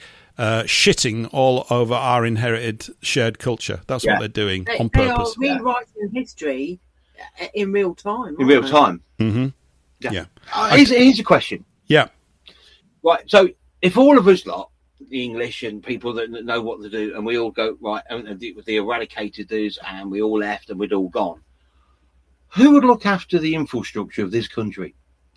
Because the people that are bringing in, right, have no idea how to keep a nuclear power station going, a building going, plumbing going, industry going, or nothing. It would just literally collapse within 5 years. Well, that tells you the plan. That's exactly what it is. That I think is the plan. I've worked in the building trade all my life, right? Yeah. So church is 700 years old, 1,000 years old, properties, the terrace, that's it. I know exactly how they all fit together. I know that absolutely every single bit of them. Yeah. Right. And that's something that you can't teach. You couldn't even teach AI. Right. So who are they going to get? This infrastructure will collapse within probably 5 years. It'd be just absolutely done in 5 years because there'd be nobody. One of the things I mentioned, we were talking about the Greeks, I was just a second ago, but all of the civilizations, including this one, all went down, and they've all got one thing in common. They've probably got several things in common, but one of them is allowing the alien to move in and live amongst you. Greece went down for that reason. Rome went down for that reason. It's not the aliens' fault. It's the holders of the power, or it's the traitor within that undermines. I mean, I'm assuming basically there are envious eyes cast upon any nation that gets its act together, right? They just don't like it. Like, I've often thought, you've got a country and or a nation, and you've got surrounding nations, and one of them really starts to get its act together, and the leaders of the other nations are now embarrassed that they're crap in comparison to the guy or guys or gals that are in charge of the other one. And their peasants come up to them and go, why are you not sorting us out as well as Bob Smith down the road with the Bob Smithians, or whatever they're called, right? And what they do is they go, well, we can't compete with them, so we'll go to war with them, or we'll send spies in, or we'll destroy what they're building from within because it's making me look bad. There's all these sort of little weird drives that go on with people, which is about the coveting of power, and then huge numbers of people get slaughtered just so a couple of blokes can stay in charge of a shithole. And that's because they're not wired up right. They're just not wired up right, these people, No. Well, the thing is, Paul, once you remove sanitation and water, you're dying after that particular point. I've got to tell you, I love talking like this. I've often said there's two things without which civilization would probably come to a shuddering halt: dentistry and plumbing. If you've got toothache, right, you know what it's like. Toothache is the worst. I've been in much heavier pains than that. Toothache drives me absolutely crazy because I can't think, right? I just cannot operate with it. So there's that. And if there's no plumbing, it's really, really bad. This is so bad. And we just take it for granted. And you're right, but they're doing it on purpose. I mean, any nation is basically run by, I would say all of them, the Western European ones, are run by the middle management who've got something about them and have an innate sense of responsibility. We know it gets warped, and many of them get corrupted now and all this kind of stuff, to keep things working well because they take a natural satisfaction in making things work. We like to make things work. We hate it when they don't. It's our disposition. We can't stand it because we know what the repercussions are going to be. You're not taught this at school. You kind of learn it when you go in the real world. You go, that ain't right. You go, you don't know anything about that. I might not, but I know it's not working. I can see that ain't right. I can see that that's cocked up. Who's responsible? Oh, you can't do that because it's politics. And then you can't get anything done because everybody's covering their backside because they don't want to be exposed as an incompetent chump. And we've all been incompetent at some point in our lives. We just have. It's okay. You don't go around and beat someone, but it's that they hang on to power. Anyway, I'm only stating the bleeding obvious here, but it's just... I thought he was going to get his full-on soapbox then. I thought, yes, he's off. Well, you got to whip it. Have you got your soap? I haven't brought mine into my shed tonight. I was going to stand on it and really start shouting through the megaphone then, but we're addressing really basic things, aren't we? And you can see that all these so-called basic things are malfunctioning by design. And the very people that rock up to say they're going to solve it are the ones that actually created the problem in the first place, knowingly. They've done it knowingly to acquire power as the leader of the solution, like Ed Millipede, right? A guy who knows literally nothing about anything much, right? He's profoundly, he's obviously just a political animal of whatever he is. But, I mean, the whole thing like, oh, we're going to reduce all our energy consumption. You're destroying our industry. That doesn't matter because we've got this thing to save the world. I mean, that's the story he's telling us. It's another story as well. They don't give a crap about that either. They've just found this good sort of little angle to convince all the good-hearted Europeans that, we shouldn't crap all over the planet. And you know what? We don't. You got to look at China. They just built 300 coal-powered fire stations. I don't... And you know that Chris Packham. Chris Packham. I'm not a fan. Let's put it that way. I won't kick off, but I'm not a fan. He's going around now. They're doing some kind of presentation about the whole of the environment, and we're blowing the world up, and all this kind of stuff. And it's serious bit of brain warping garbage. And these suckers fall for it. And it's the suckers amongst us that are the problem. It's the muppets around us. I hate to say this. I've got an open heart to everybody, but there comes a point. There's a thing about God. It says God's patience is almost infinite. I love that. It's not quite, right? Almost. Yeah, because there gets to a point where literally nature just kicks your ass. And it's what it's doing to us because we've been remiss. But we've also been nudged and we've been massively distracted with a colossal array of toys since 1945. Radio, TV, computer games, sports on steroids, advertising, consumer products. Just, this is what life's about. You just got to go out and work and buy some stuff, and that's all it. And it ain't what life's about. That's just an incidental. It's got to be sorted, but they've used that to sort of unplug us, as it were, from the traditional way of life. And unfortunately, it's been very effective on huge numbers of our people. We're the same. It's like we tweeted a long time ago. If you want a lot of stuff, you've got to work. Yeah. So live quite basically, live comfortably, right, and you don't have to work so hard. Let's have another little song. I want to have another little song and a little clip. Okay, this is an American song. I mentioned it last week. It's only a couple of minutes long. It's great. It's about the very noble art of being a shoe cobbler. How about that? Oh. It's lovely. It's a bit of bluegrass. It's fantastic. This is by a band called something or other. Who's it called by? The New Mules. The New Mules. You'll like this. And then I've got a little clip from a film coming up afterwards. Here we go.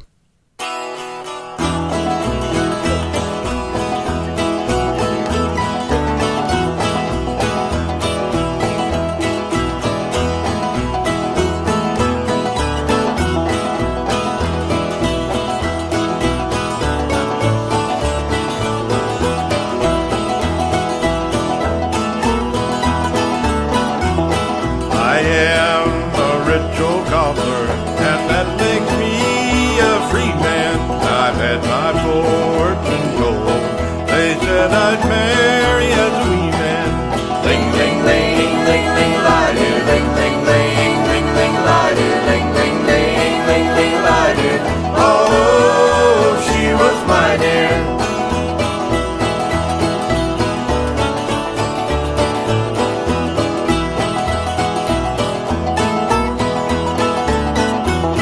The very first time that I got drunk, I fell and split the table, determined I would mend it if ever I got able. Ling, ling, ling, ling, ling, lie-do. Ling, ling, ling, ling, ling, lie-do. Ling, ling, ling, ling, ling, lie-do. Oh, she was my dear.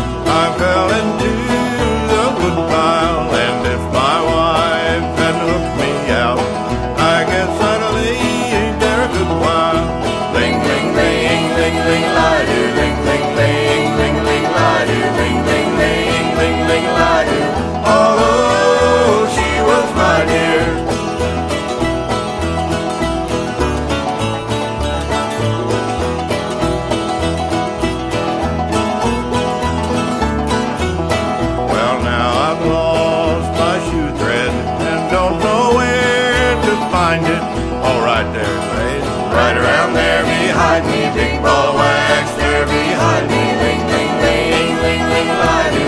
Oh, she was my dear.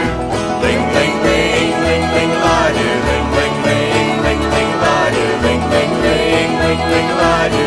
Oh, she was my dear.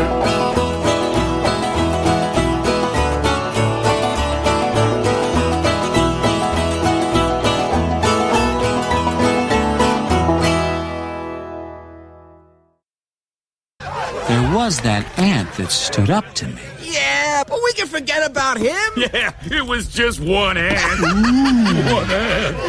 Yeah, you're right. It's just one ant. Yeah, boss. They're puny.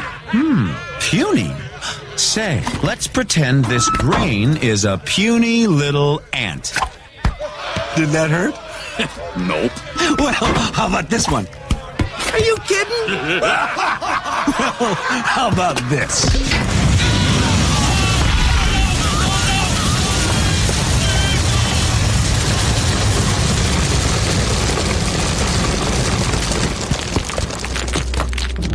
You let one ant stand up to us, then they all might stand up. Those puny little ants outnumber us 100 to 1. And if they ever figure that out, there goes our way of life. It's not about food. It's about keeping those ants in line. That's why we're going back.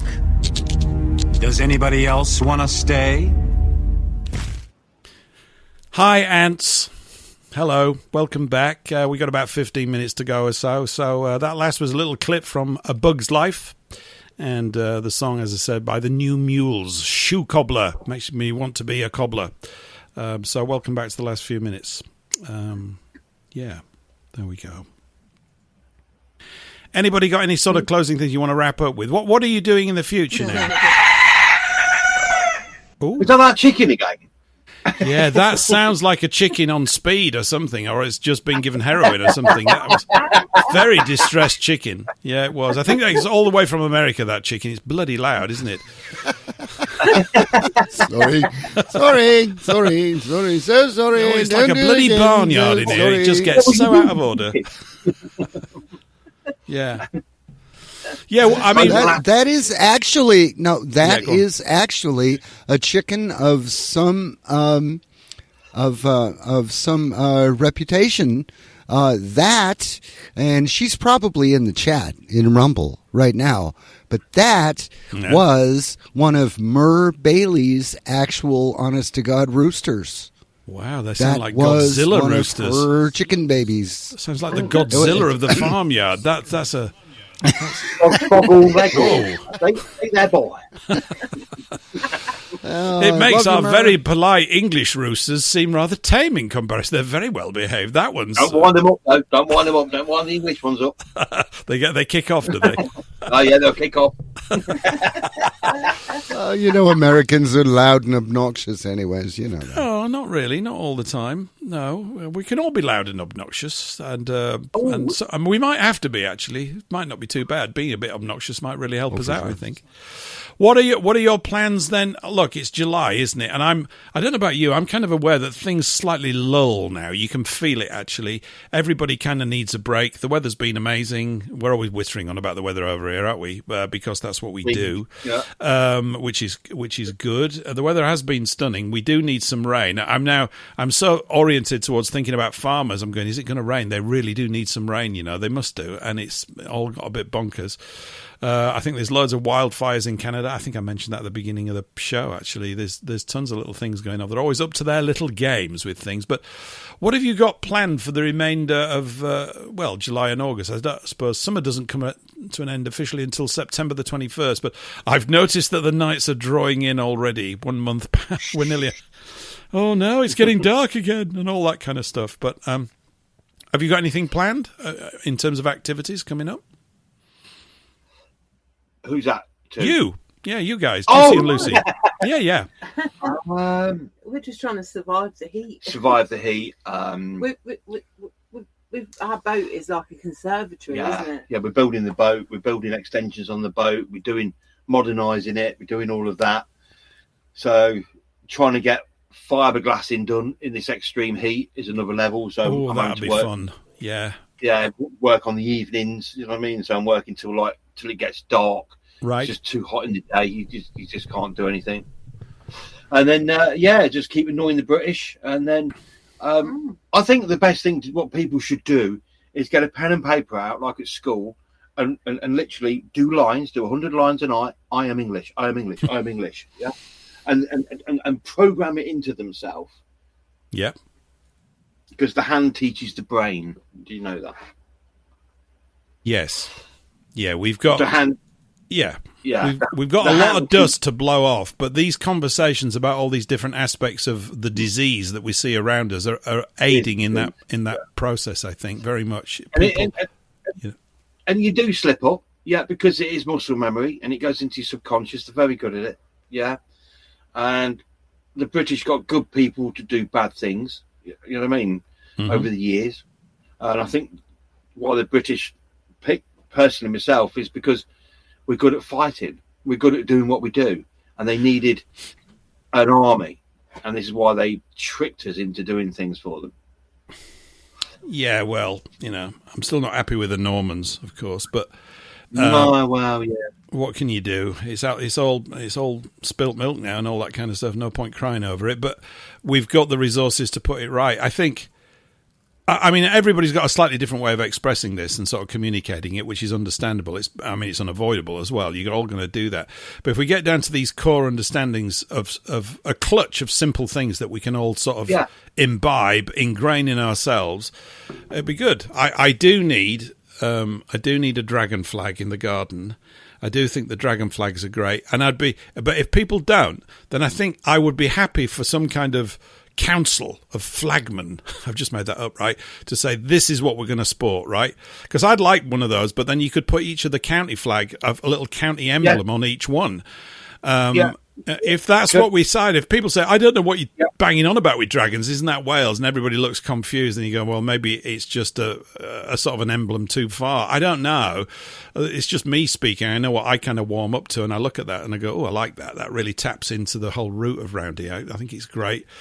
And I guess we kind of associate medieval England or merry old England with good things. And actually, in great part, it was good. That's also been obscured from view, a lot of it. You know, we've mentioned here, back in the day, people were working 26 weeks a year. And the work day, they used to take a sort of 2-hour lunch break in the fields and stuff. And they were at liberty. Well, not liberty. They were freer. Liberty's permission to be free. We don't want liberty. I'm not interested in that. It's freedom, or at least a restoration of the true law. You know. Yeah, you want time to enjoy yourself. You want time to put your feet up. You want time to do things in between things, and to do what you want. You know, do what you need to do, right, and then do what you want. Mm-hmm. Yeah, and the only way, the only way to do that, you've got to step out of the system as much as you can. You've got to step away from these mortgages. You've got to step away from all this stuff if you can. Yes, difficult. It's a whole life change. Yep, we did it. Yeah, and thank you. I'm so glad we did. Yeah, definitely. So glad we did. We just pay obviously mooring fees or whatever, and that's it. We've got no debt on the boat. We've got no debt here. We've got no debt there, and it just frees your life up, doesn't it? It does. It frees your life up. It's very, it does. It does. I've mentioned here, I just got rid of my mortgage about 3 months ago or 2 months back, and I feel very, very different because of it. In fact, so different, I don't even know how to think half the time, because a lot of those worry thoughts or those things, or I've got to look after this, not worry so much, but all those tiresome responsibilities of maintaining your relationship with the state that should not be. Many of them have currently gone. Of course, they're planning to reimpose loads more because that's how they thrive as a parasite class. And I think that's all part of it, isn't it, really? Do you fancy being in charge of sort of the architectural advisory board for Albion? I only said that because it was alliterative, right? But one of the things that me and Eric particularly used to work in stuff that we constantly drone on about is the revolting nature of modern architecture, so-called, and the absolute puke buildings. I hate them. Yeah, it's disgusting. There's nothing beautiful about it. It's awful. It's not pleasing to the eye. Nope. And do you know most houses that you buy these days are only actually structurally sound for 35 years. So when they're actually being designed, they're being designed to be structurally sound for 35 years and 35 years only. So after 35 years, their structural integrity has gone. So when it comes to doing another mortgage for another 35 years, you're going to be struggling because the structural integrity has gone because they're only designed for 35 years. Mm-hmm. No one tells you that when you go to mortgage. Well, you just told us. Eric would have been glad. I'll mention it to him when I have another conversation with him. I'm not surprised. Yeah. The house I'm in, I think, was built in 1922 as a council house at the time, but it's solid as a rock. It's really solid. Yeah, bomb-proof, mate. Yeah. Absolutely bomb-proof. I mean, these timber frame houses that people are buying now, I mean, good God, it's like they're literally made in a warehouse, and then they're bought out on site in like a caravan, and then they're just nailed together, and then they put the plumbing in, and then they just build a brick sort of like facade on the outside, and that's your house. And I'm like, oh my God, and people are paying hundreds of thousands of pounds for a bit of cheap timber and a bit of a brick on the outside. And it's like, they're only designed for 35 years. And then after that, don't know what you're going to do after that. Yeah. No, because you won't be able to sell it. Don't want to sell it because structurally, there's a lot of concrete places now where they've got this concrete cancer. So a lot of places now you can't even get a mortgage on a lot of these old places because they're made out of concrete. It's got concrete cancer. So it's cash sales. Really? Yeah. Yeah. I know a place where there is the best part of probably 300 flats. Yeah. Built out of an old army base, right? And the structure of it was literally concrete and obviously rebar. There was sold at the time, some of them for the best part of nearly £1 million. They've actually now put a thing on it that the building now has got concrete cancer. None of them places now can have a mortgage on them in the future, and it's a cash buy only. Yeah, you imagine that. The predations of the bank being a for-profit, privately controlled parasite leaks into every single thing that we talk about. Every single thing. It's their predominant blood-sucking tool, and that's how they do it. And it's now morphed into them intentionally designing crap houses that are going to fall apart so that a new generation have got to get another mortgage. It is... Yeah. It's not that we don't have wealth, it's that we're not allowed access to it. And then, because it's in the hands of others, they are impairing the quality of all things. Anyway, I'm only preaching to the converted here, but sometimes it's fun, isn't it? You know, but... Yeah. Yeah, I was on a train journey a while ago, and when you look at the sort of new infrastructure, it looks awful. But there's still parts of the old beautiful steam railways which are still there. The raw tie, this and that, and it looks amazing. But when you look at the modern stuff, and it's just a galvanised pole with a thing on it, it looks awful. Yeah, there's a couple of comments in here actually. Alice, gorgeous. Hi, Alice. She says Sheffield's listed flats, Park Hill, is crumbling. No surprises there then. Architectural terrorism has just come in. And then Tim Seymour writes over in Rumble that modern architecture is designed to demoralise European indigenous races. 100%. Absolutely right. That's exactly what it's 100%. To do. Yeah. It doesn't do anything for the soul. It destroys it. No, and you were saying that certain things are being forgotten. How to create these wonderful buildings won't be taught. It'll probably take 25 years to disappear out of whatever a curriculum is these days. And so no one will even think of doing that. They'll think of down the constraints that are being placed upon them. We've got an awful lot of tidying up to do. There's so much. I mean, my old trade, because I obviously do the leadsmithing. So basically, we used to make everything. We used to make all the hopper heads that you see on the cathedrals, the pipes. We used to make absolutely everything. The lead sheets. We used to have sandcast lead, so it was the same as what the Romans used to have. Right. All of that, right, is now. I was talking to somebody the other day, and they did stained glass windows, and it says your trade is what's known as on an extinction level. Right, and a government will pay you, right, to train people. And I went, no thanks. No thank you. Yeah. So that just goes to show that them trades are now becoming extinct. Well, you're going to have to play a role in the restoration of the craftsmen's guilds, which is just a lovely word. Of course, they got corrupted as well, but the intention's great. Yeah, honestly, we'll have to have another chat another evening. I could tell you some stories.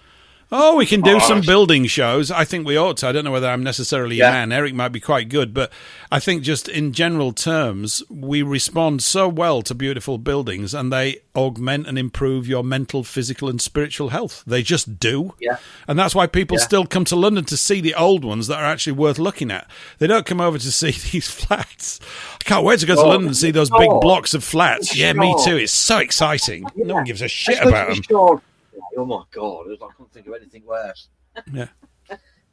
The London Eye. But, oh my God! No, I think it should be the eye. It's really referring to is the one in the rear end of your bum. It's the only eye that I can think of. Yeah, really. You're on about the muddy eye. That one. Okay. Yeah, you could put it nicely put. That was very good building site language. I'm quite impressed with that. That was excellent. Yeah, tremendous, wonderful stuff. Yeah, really good stuff. I've literally worked on so many beautiful buildings in over the years. You know what I mean? It's like stunning, and the history. I worked on Durham Cathedral for a while. We did the monks' dormitory there, where they held a garrison, I think, of Scottish prisoners there for a Right. while. Yeah. And when they was there, they carved all the pillars. So all the old stone pillars have got all carvings in them, which they carved because it was there for so long. Right. We're at the end of the show, Juicy and Lucy. No. We're at the end of the show. Yeah, it's just coming up to 11 o'clock. Well, yeah, that kind of thing.